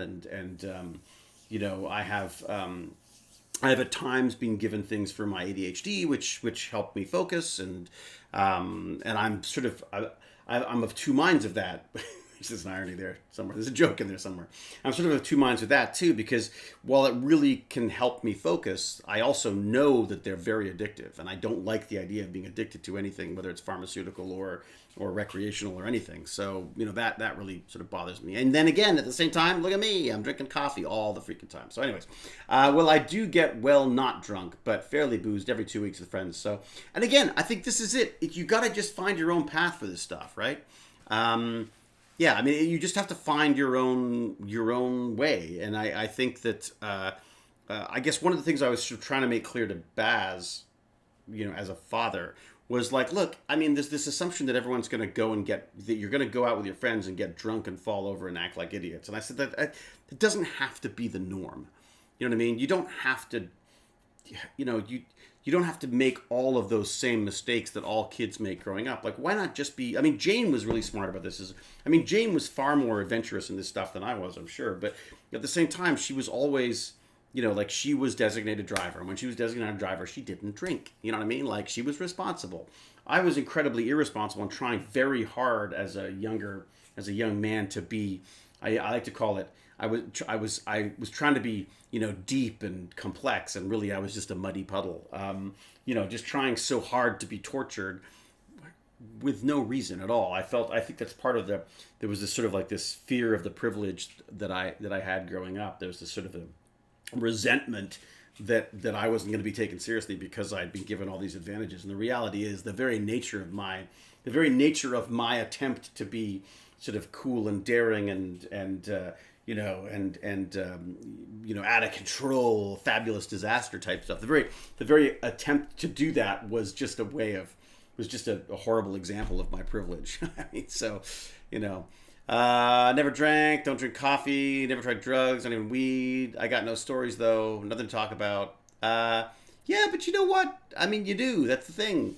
What do we got? ADHD. I have ADHD, and caffeine has the reverse effect on me. Oh, that's interesting. I'm wondering about regulating my caffeine, because I do find that when I need help with the ADHD stuff, I feel like the coffee doesn't always help. I was designated Dave. I drove and kept an eye on the drunk people. They used to give me petrol money in the order of $150 per night, and they used to rate how good the night was based on how much they spent. So I started taking more of their money on the night and giving it back to them during the week. Keeps them happy and stops them from being broke. Well, that's good. Well done, Spinner Breaker. Well played. Yeah, I was sort of like, I remember these like crazy pool parties as teenagers, and my friends just getting so drunk they were like passing out in the pool and stuff. Like, it was terrifying. Now, as a parent and an adult now, I look at it as terrifying. But I remember like dragging friends out of the pool, like, who were out cold, face down in the pool and stuff. Like, I remember going, this is a bad thing, because luckily I'm also crazy anxious and uptight. So I never allowed myself, well, that's not true. I would often allow myself to drink far too much, but for some reason, the Elmer the safety elephant, I was very keen to make sure that everyone stayed alive in it, I have ADHD and OCD. I can't remember if I obsess about it, though. Ha ha! What the F is a hype train? I know, I get so confused by it, but it basically means I think that there's a lot of people have either popped onto the stream or making donations, probably of which I am missing everything, and I hope I haven't. And if I have, thank you to everybody who did stuff to make hype trains happen. Sugar is the most addictive, I know, so there you go, you know. David, the more I know you, the more I admire you. You are just a great man. Wow. Thank you, alien thinker. And I think that your alien thinking has obviously helped you come to the realization of how wonderful I am. Thanks, man. Well, thank you, alien. Aw, shucks. Someone said if you can't take a compliment, keep it for someone else. I thought that was a great way of putting it. So you're not good at taking a compliment. You take it and then you can pass it on to someone else later. And I thought that was just a wonderful way of dealing with not being happy about that. You know what I mean? Hype trains are based on donations, subscriptions, and bits. Oh, fantastic. Okay, so there are bits, I guess. Bits are flying. God knows. All right, my friends can tell whether I've had to take my migraine meds or by how hyper I am, because it has caffeine in it. Oh, that's interesting. Yep. Miss Links. What's this? Miss Links? I missed the beginning of that one. Miss Links. I don't know what's going on there, but I'm sure it's very exciting. Sorry, can't find it. Can't find it. Harklight, help me out. LOL. What's going on? Snack dealer. Oh yeah. Well, you know that's funny because from a sugar standpoint, holy moly, I was like, you know, I'm a big sugar fan. It'd be tough for me to get rid of sugar. I think DeLuise and his wife quit sugar. He lost a lot of weight, got very fit. But yeah, he quit sugar. I was quite impressed by what that did to him. David, what's happening with Soliloquio? So Soliloquio, I just sent an email out to everybody just to say, look, I'm going to take a little longer to go live with it because I want to explore a few. There's some tax credits and some funds that are available for startups, and you can't apply for them if you've already got things up and running. You can't apply for them if you're in the development stage. So I want to make sure that I don't launch Soliloquio and have, or even present what I'm doing with Soliloquio, even if it's not a formal launch, because I have to be kludging some stuff together to make it work. In the hopes of doing a launch. But what I'm going to do is I'm going to hold off until I find out what's going on with that. So I'm still accepting soliloquists' work. But I want to just explore that as an option too, because it would be just great if there was some kind of a funding interest in that. If there was a funding interest in that, then I could maybe loosen up my restrictions of what I can do. Like right now we're sort of stuck on WordPress because I have an affordable program for it. The idea is if I could get funding for it, or some tax credits or something, some way of it not making me go broke, that I could set it up properly so that it would scale better and work better off the top. So I'm doing that. Soliloquio, yeah. For those of you who don't know, Soliloquio is my monologues only website. The idea is basically just like, how do we open up the process of acting, make it more immediate, make it more available, make it more diverse. And I just thought it'd be kind of cool to have a site where people could just post like monologues, and then hopefully if there are people with some kind of audience of their own there and they were posting their own monologues, that it would help sort of the rising tide would raise all boats, and there could be some young performers or performers who would have had a harder time getting out there normally, and maybe get a few people discovered, and also just have a place. The main thing is a place for actors to act. Acting is one of those weird things that you just need so many freaking people to do normally. Whereas monologues, which is where I started, monologues I used to do monologues for competitions, for acting competitions. Used to do monologues for all my auditions because we didn't have videotapes, we didn't have demo reels. We had a black and white photo, and you would come in and do like your comedy piece or your serious piece, and you'd switch them up as much as possible. So you'd have lots of different options for things, and so you had more.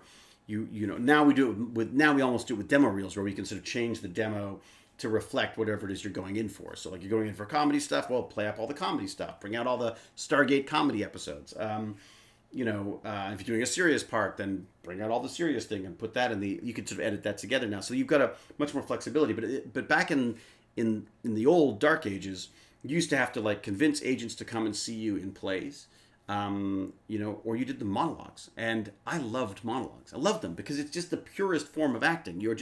It's just about you and the words. You're not relying on what happens from anyone else. There's no There's nothing else to get in the way of it. And I just thought how amazing it'd be to have a site that wasn't like trying to act in a disco, because it's not like social media is just so much stuff going on. There's so many bells and whistles and far more sort of, sort of exciting things. Not exciting is the wrong word. Too many distractions going on there.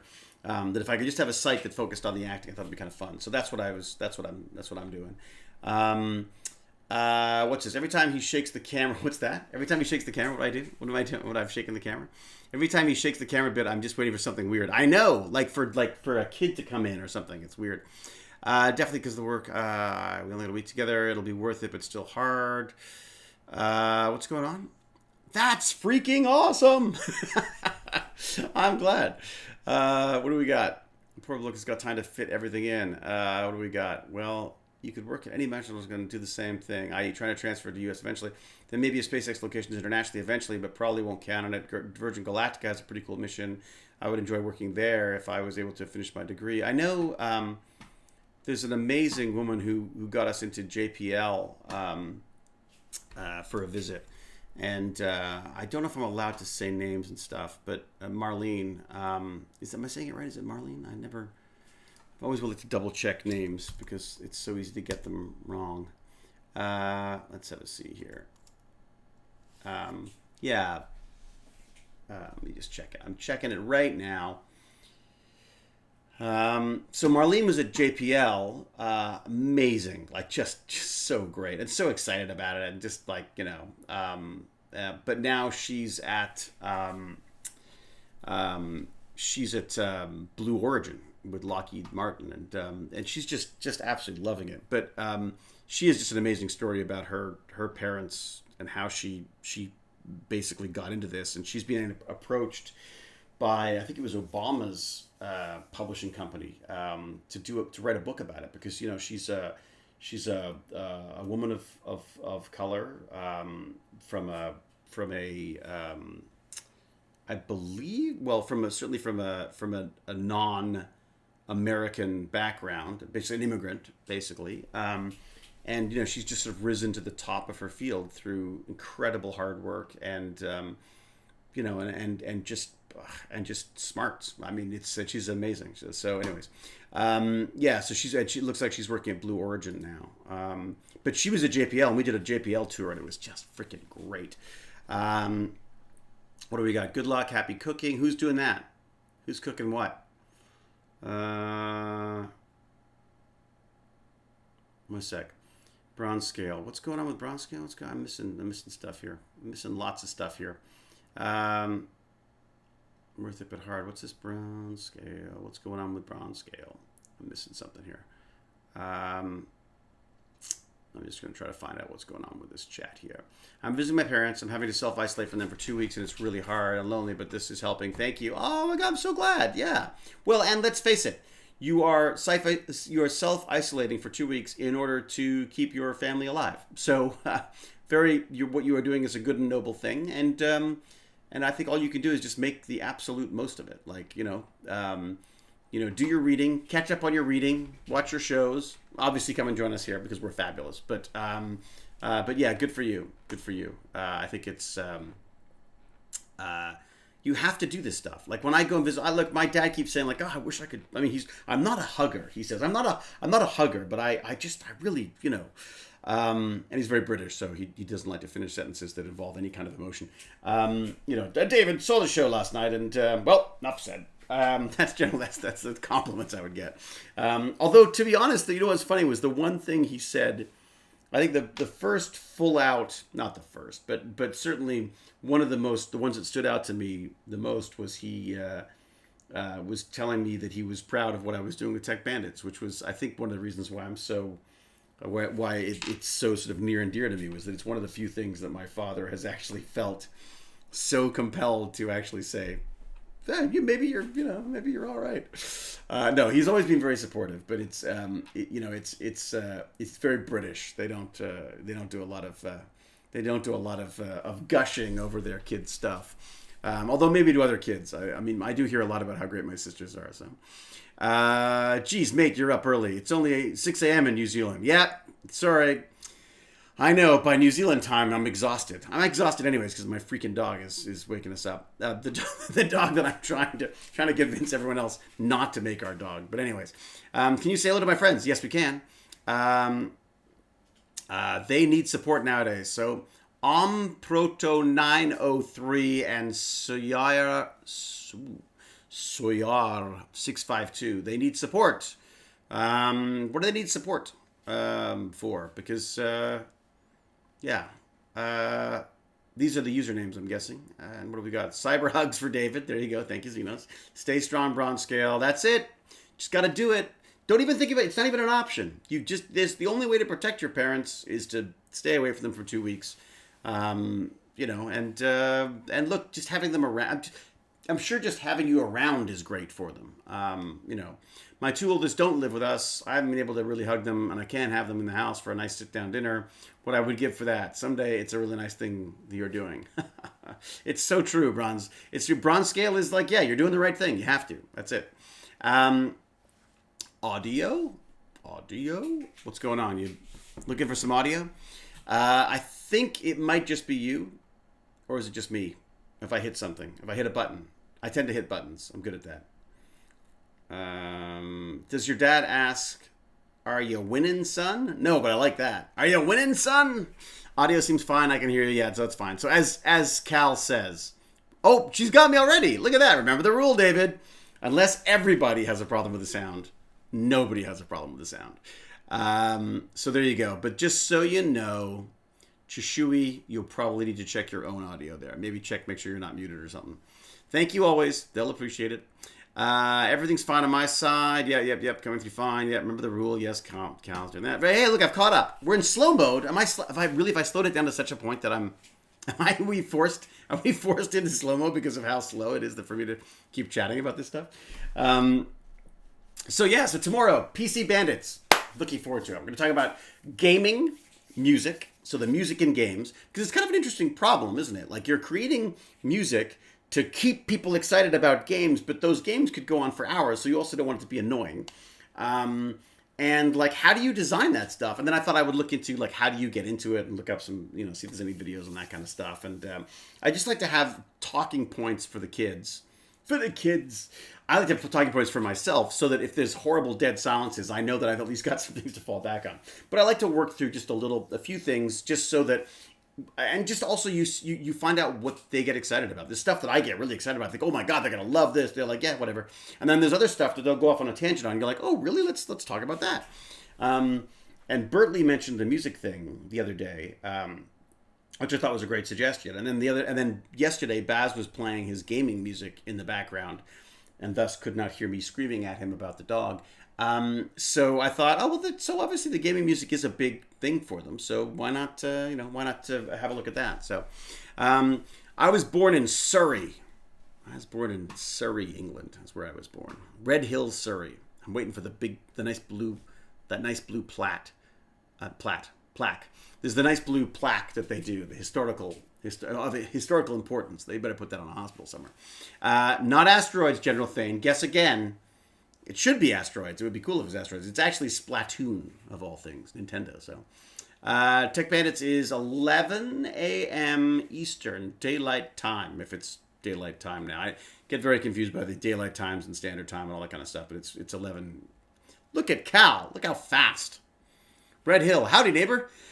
I'm a Sussex lad, born and bred. Very good, Dave. I've added a few more Davies in there, but Red Hill, Surrey. I was born there. Used to hang out there as a wee lad with my granny and my granddad, and then also Kent.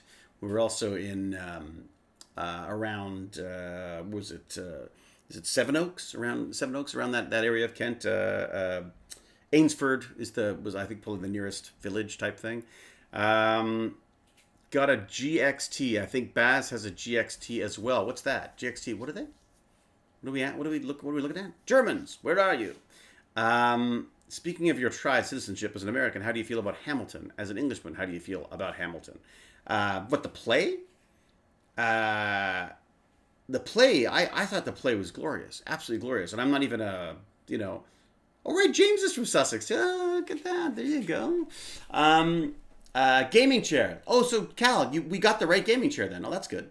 Um, uh, yeah, the gaming chairs. Oh my God, there's some beautiful ones out there. Beautiful ones out there. I was looking at, I think it's Noble Chairs has just designed, has a Mercedes one. I think it's like they're like the official Mercedes chair. They've designed this thing. I mean, these are extraordinary. I mean, those are like crazy expensive chairs. And it's one day I'll have lots of money and I'll buy those. And I've been chatting with one of the guys that I guess is a marketing guy or their online presence. He seems very, very good at sort of getting stuff out there, and he was very kind when I was asking about chairs and ergonomics and stuff. He got back, unlike most of the other chair companies. He got back and sort of offered some suggestions on why chairs varied in price and all that kind of stuff. So it's kind of cool. Soliloquio is not an acting agency. We would have no. I want this purely to be a platform. It's almost like a social platform for actors. In that it's in fact that's not a bad term for it. The idea is it's almost like a YouTube but just for soliloquies, like for monologues. So, and again, I don't feel like YouTube is the right place for that either, because there's other recommendations, and then what it's going to do, like, oh, I've got a monologue I want to show you.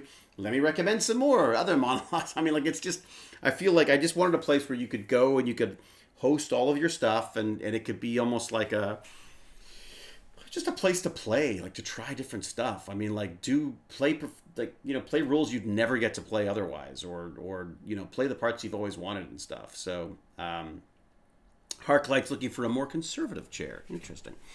Can I do a McKay monologue of his downward spiral from the shrine? Yeah, you do whatever you want. That's the beauty, right? I mean, that's what I kind of love about it. And I love the idea of, like, I've also been looking at old auditions, right? I just discard, I delete.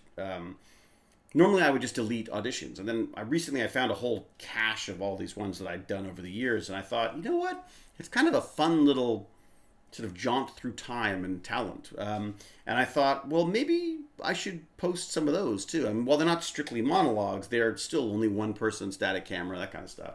Although people have got really creative. Like there's one young woman has done a scene from Stranger Things, I think it was. God, there's been so many submissions, I honestly can't keep track. And she's basically split the screen, so she plays both roles. And I thought, well, technically that's not a monologue, but at the same time, I just loved her ingenuity and sort of passion for what she was doing. So I was like, oh, we got to keep that. We got to let that happen. Pacbum, did anyone ask you why there is a keyboard behind you? Are you teaching yourself keyboard now? I have always loved what I used to call the synth, that I get laughed at now. Synthesizer. I think actually Jewel State laughed at me for calling it a synthesizer. It's a keyboard now. So it's one of those things I've loved.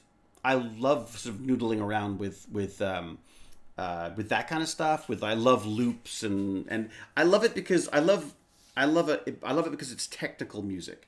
I've always loved sort of dance music and that kind of stuff, and so in a kind of a silly dream, I thought maybe Baz would learn how to play piano, but he's not expressed much of an interest in that, and we struggled to make him play for a while. I keep telling him, look, you'll want to later, because I was the same.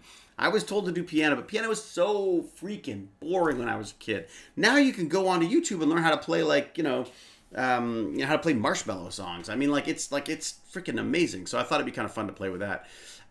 Sunday will be even more interesting then when the theme song comes up. Interesting. If you like synths, check out Look Mom, No Computer. Oh, I shall do that, David. I am putting it in my list of things to watch right now. Done. Jose, you play the piano. See, I would love to play the piano. I had a friend who learned how to play one piece on the piano. So just because he wanted to be able to walk into, you can walk into sometimes you walk to a shopping mall and there's like a piano there, and he wanted to just walk up and do this amazing piece and then just walk away. So he learnt without music, just learnt specifically the keys for this thing and practiced so he could do one song really well. Purely just to be able to walk in, do it, walk away, and have everyone go like, oh, wow. I thought that was very cool. You're such a nerdy guy. It's almost like it's a character. Interesting. It's like, it's almost like a character from like a TV show, isn't it? David, how's it over there now? Is it safe to send you a new computer? I don't know what the mail's like. I really don't know what the mail's like, Harklight. I mean, I think it's safe. I mean, I think it's safe in that I think it will arrive. It's just a matter of how long it will take to arrive. So if you want to send stuff, by all means. But I thought your idea of putting it all together and sending it as one piece was smart, because then there's just less to. It's like just one package as opposed to all of it. I mean, the other thing is, look, I have a PC case, so maybe.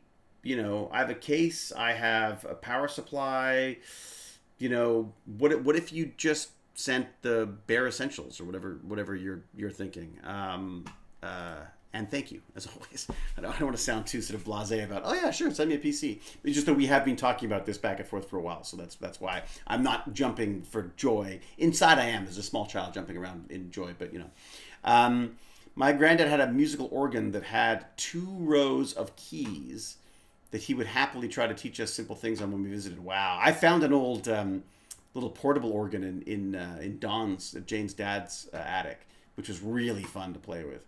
Digraphen. Digraphen can't help. What? Can't help with something, and I can't see what it is. It is a MIDI synth, yes. I mean, I think part of it's just that they have all these things available that I did not have and would have dreamt of having, and certainly couldn't afford when I was a kid. Like a keyboard like that when I was a kid would be, tens of thousands of dollars. So, and I was in a band when I was a kid. I was really, God, I wanted to be a rock star. Boy, did I want to be a rock star. Not a rock star. I wanted to be a pop star. I wanted to be Duran Duran or something. I just loved it. I did a bit of singing. I did drumming. I freaking loved it.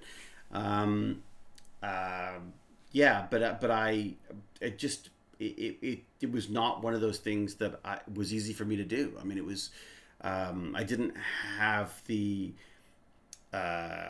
access to the. I think I would have loved keyboards back in the day, because I think there's a lot of stuff I could have been playing with programmatically. And I remember rigging up the Commodore 64, had some interesting sound things you could play with, and I played with that. But there was not a great integration at the time between the keyboards and the computers. They tended to be sort of these standalone programmable things. The truly programmatic synths were crazy expensive at the time. So yeah. To this day, I'm a headliner at the Wacken Festival when I'm under the show. I don't know what that means. I sang when I was younger, never learned an instrument. Critical, how are ya? Or Cra 17, no, Cra 171 Cal, depending on how you say it. I love violin-based music overall. Baz played violin for a bit. My brother formed a band and did a couple of gigs in India where he lives. Wow. We did a couple of gigs. We were called The Influence. That's right. We were called The Influence, and we were awful. We were sort of ahead of our time, though. Well, not really. I guess we were sort of our time. Our lead singer wore sort of tights and makeup and was very sort of like glam rock, and I was all into Duran Duran and stuff, and then into sort of the punk stuff. So we were just, let's just say we were posers. Although I say that, sorry, James was great. I mean, James, and he runs he has his own recording studio now. He produces music. He's incredibly talented guy. Could play basically any instrument you threw at him, and just a font of musical knowledge. And then he got into the sort of production side of it and has done very well with it. But yeah, for me, the acting made more sense, because I think I was better at pretending to be a rock star than I was of actually being a rock star, if that makes sense. How are we doing for time? Because I feel like I got to think about moving on soon. I'm doing my little uptime thing, because I like to get Zelenka Bot busy once in a while. Oh, Harklight's already on it too. See, that's the problem with saying it. As soon as you say, "Oh, I'm going to do Uptime," it's like everyone's going to jump on Uptime. What's your favorite theme from a movie or after? What's your favorite theme from a movie or a TV show?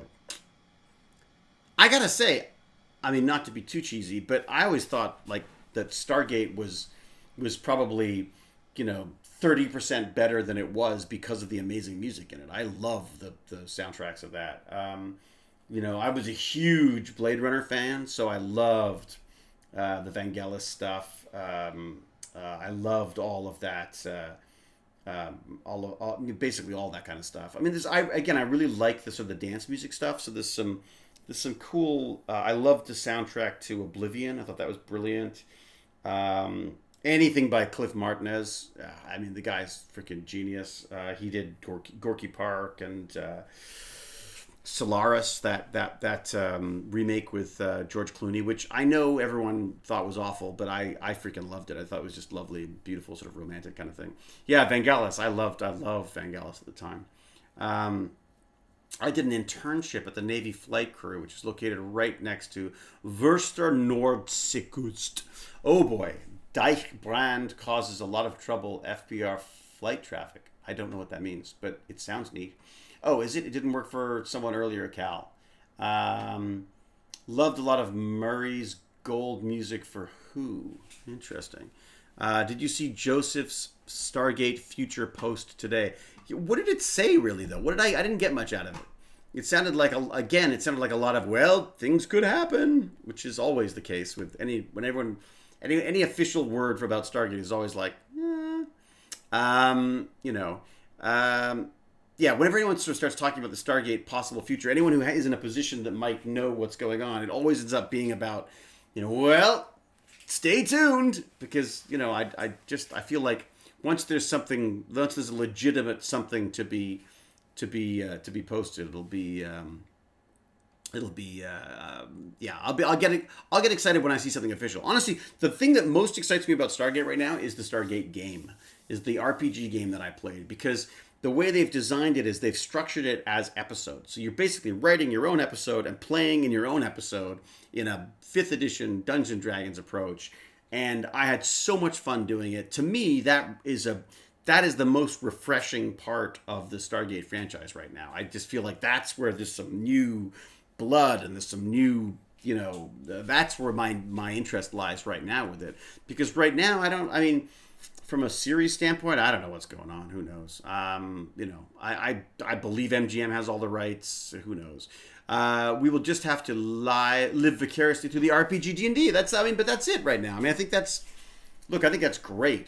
Wish there was an MMO. Yeah, me too, Ashelon. I'd love that. Oh, you love the Una's character. Yeah, who saw that? Did anyone watch it? I haven't actually seen. Well, how was the stream? Of course, I was playing, so I was sort of unaware as to what it looked like. But yes, Harklight, got it. Stargate is the ultimate TV show. We're with you. We're with you. It's perfect franchise for a computer game, and yet they all hit with the curse of not getting finished. It's difficult. I feel like they're unrealistic in their goals going forward, and I think they tend to license the franchise out to someone to make something, and then I feel like they change direction, or they say like, oh, your license is expired, and so we can't finish the game or whatever. So, there was a technical issue. What was the technical issue? Wait a sec. Yes, apparently MGM heard us, and he confirmed in the Reddit comments it's not a reboot, but a 4th canon. I don't know what that means. I bookmarked the post. Someone left on the thing. There you go. Yeah, a little disparate was it when all the message ends up with "I don't know what that means" when David reads them out. P.S. For flight traffic, festival with big fireworks near a Navy flight base. Lot of things the Navy has to look after. Oh, I see. Oh, yeah. No, I can imagine that fireworks and flight traffic probably not a good combination. Interesting. So there's going to be a new Stargate, a 4th canon. I don't really know what that means. That's great. Again, I feel like I've heard like these announcements so many freaking times about things that might happen, and I am not going to hold my breath yet. I'm excited. I think that's great. I have always assumed that they would relaunch in some way, shape, or form. And as I say, I'm pitching my academy, the McKay Academy. I like the idea of Stargate Academy. All the kids, you get all the young, hip, cool kids in the academy being taught by grumpy old men like me. I thought I'll be the headmaster. And that's my pitch for Stargate. That's what I think we should do. Wolfsbane's out of here. Thank you, Wolfsbane. Thanks for coming by. Appreciate it. Knights of Nick says, anyone want to have a Stargate Magic Space Portal game jam sometime soon? I'm sure we could cobble up a bit of fun, janky PC game. Well, Knights of Nick, if you're looking at that, you should look at Stargate Network. Stargate Network. They've got they're a bunch of mad Frenchmen who are building a beautiful, sort of very immersive kind of Stargate world that they're working on. And basically, basically they've created it themselves. They are being sort of suitably ignored by MGM, so MGM's not shutting them down, but they're also not sanctioning it in any way. And there you go. What else we got? If you had to recast McKay, who would be great at it? A young McKay. Who would be good as a young McKay? That is a good question. Well, Baz, there you go. Baz could be the young McKay. He's got that down. Yo, Cal and I are horribly in sync right now. This is terrifying. Okay, I admit I haven't followed the recent topics concerning topics, but I would imagine that the former cast would be way more involved in the whole thing. But you are also waiting for new information, are you? The old cast will have nothing to do with it, I'm sure. If they're doing a new canon, I doubt. I mean, I suppose it's possible we could pop in for an episode or something, but yeah, probably not. The cast is there to act. We're not there to write. We're not there to come up with ideas or any of that kind of stuff. They don't. I mean, there was never really a venue for us for that. I mean, I think the SG1 people and I think Joe managed to sort of like contractually get them to agree to doing some stuff with them, but they basically stuck to us as they did as little as they could. I think with all of that, I mean, it's sort of understandable. They don't want to, like you're hired as an actor. They don't want you taken off to do like they want you focused on the acting. It's what you're there for. It's what you're getting paid for. They don't want you distracted by the directing or the writing or any of that kind of stuff. But as a result, as an actor, it's a bit frustrating because I mean, when you see things like Scrubs, the guys who run Scrubs were so good about bringing in actors and writers and back and forth and just giving people a shot at going forward with this stuff. But I also understand, again, Stargate was a very technical show to do, and like, why mess with it? Like, why bring in new people when you've got people who are doing a good job of it already? So maybe they could have the original cast on at first to hand it off to the next generation. I'm sure this has been asked before, but where did the McKay clicking come from? The Marvelous Misadventures of Meredith McKay. There you go.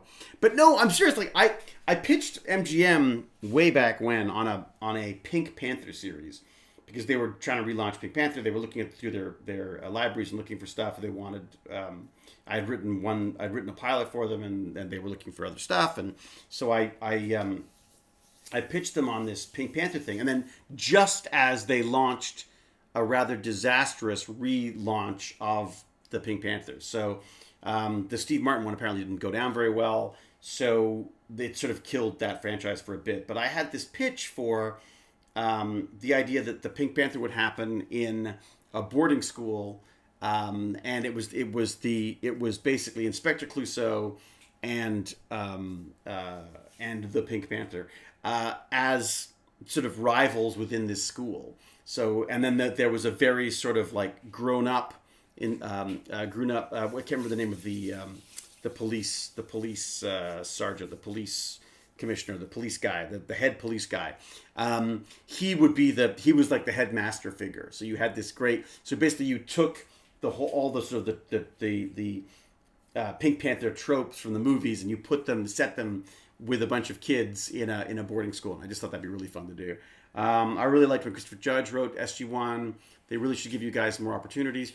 Look, it would have been great. I mean, I understand. I do understand. I mean, especially when it's not your, when it's your project and you've been working on it for like whatever it was, 15 years by the time, we showed up, or no, 10 years by the time we showed up.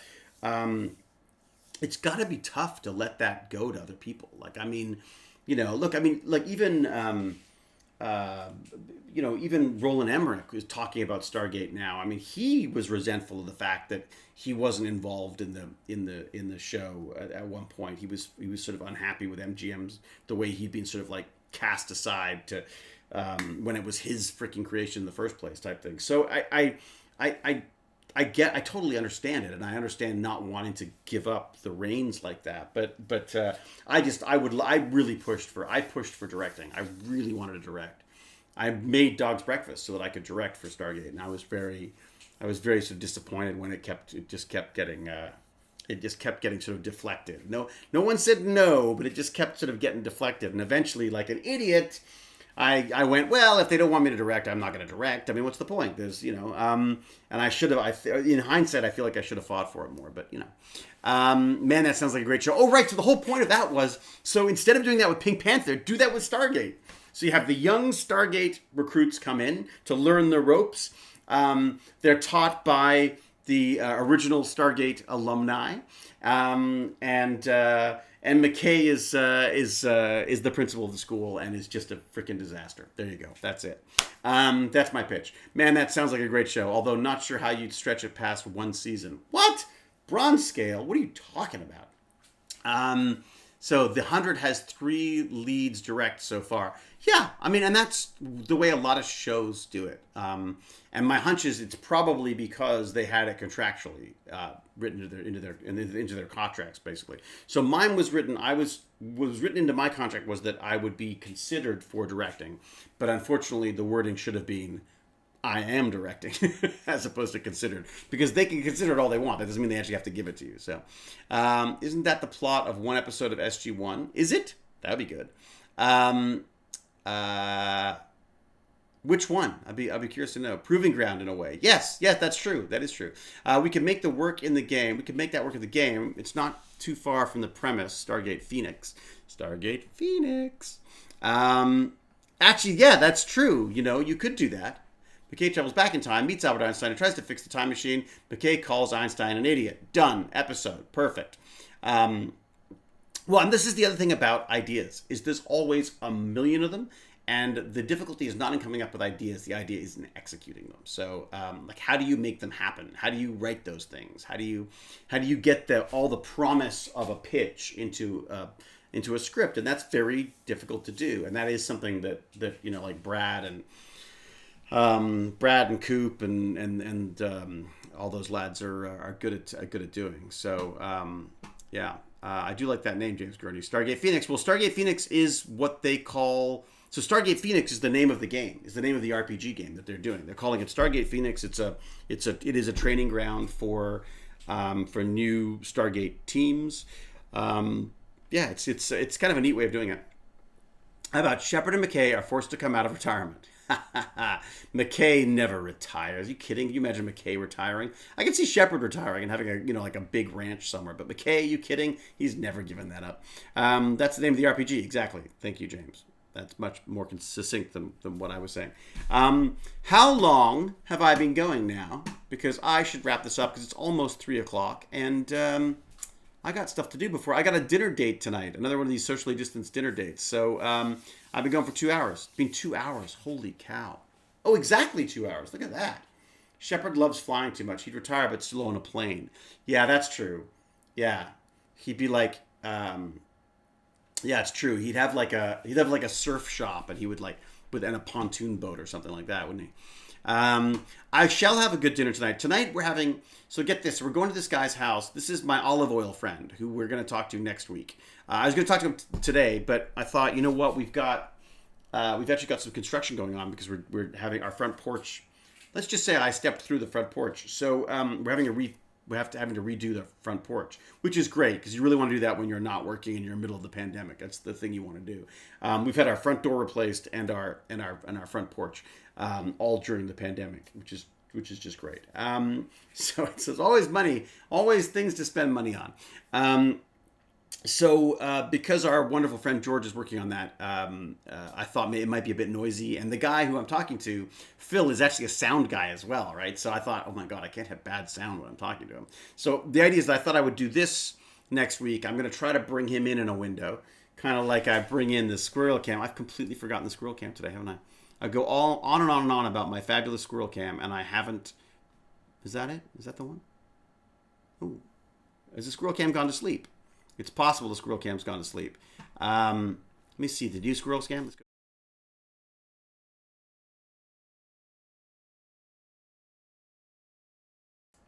There you go. No squirrel cam. What's going on? Is there really no squirrel cam? I'm checking. Check it. Checking it. No. No. Oh, I see it goes to sleep. That's not good. We can't have the squirrel cam going to sleep. What's going on here? All right, if I do this, and then I plug this into power, which it is it? It is plugged into power, so it should be. Oh, I also have a new camera. Check this out. Oh, no. Oh, we're in darkness. That's why. Never mind. Something else I've got to work out then. Okay, all right. So the other room, I've set up the. I'll go wave at it now. Watch this. I'll go wave at it. I'll be back in a sec. And then you can see what's going on. It's kind of cool. All right, let's have a look. So let's try this now. This is good. I'm testing this so that I don't screw it up too badly tomorrow. So if I go in here and I go to this, look at that. Huh? That is a really bad view of it. But so there's a little Prusa there. There's the CNC there. And so what I thought I could do with that is I could have the camera so I can actually be running stuff in the background. It's not going to be a problem for noise because it's not in here making tons of noise like it would normally be doing. So I can be running that, and we could have a little camera on that so the kids can see what's going on with that. And then I've still got the tiny cam and hopefully the squirrel cam, but I don't know why squirrel cam's not working right now. Actually, that's kind of weird. I don't know why it should really be here. I don't know why it's not. I wonder if it's a source issue. Is it? Nope. Yeah, that's really weird. I was hoping that it would just be automatic, but it's not. So, oh my gosh. Oh, right. And I've got to go take look at that. I've got a doggy to take to a vet. Isn't that fun? Isn't it great having a dog? Okay, so I should say adieu. So before I am late for dog stuff, did you touch it? You're like Grant in Jurassic Park. It's so true. All right, I think McKay ended up as a moaning engineer on a starship that's made just before the Enterprise. All right, no, the squirrel cam's still there. It's just not active right now. So it's gone to sleep. I managed to put our squirrel cam to sleep. All right, everybody. Look, thank you so much as always. Wonderful chatting with you. Big thanks to DStat, sponsor level Patreon, all of our Patreons, because it is amazing what you are making possible. I get to do some really fun stuff with the kids on a weekly basis, twice a week now. I'm thinking about aiming for 3 now. I might do Monday, Wednesday, and Friday, but right now, Wednesday and Friday, 11 a.m. Eastern Daylight Time. Thank you, all subscribers as well. You're amazing. Like the kids are so excited when they're on here because there's just stuff coming up all the time. In the same way that I get excited about it, the kids get excited about it, possibly because we're about the same level. I gotta go and take a dog to a vet. So until we geek again, huzzah!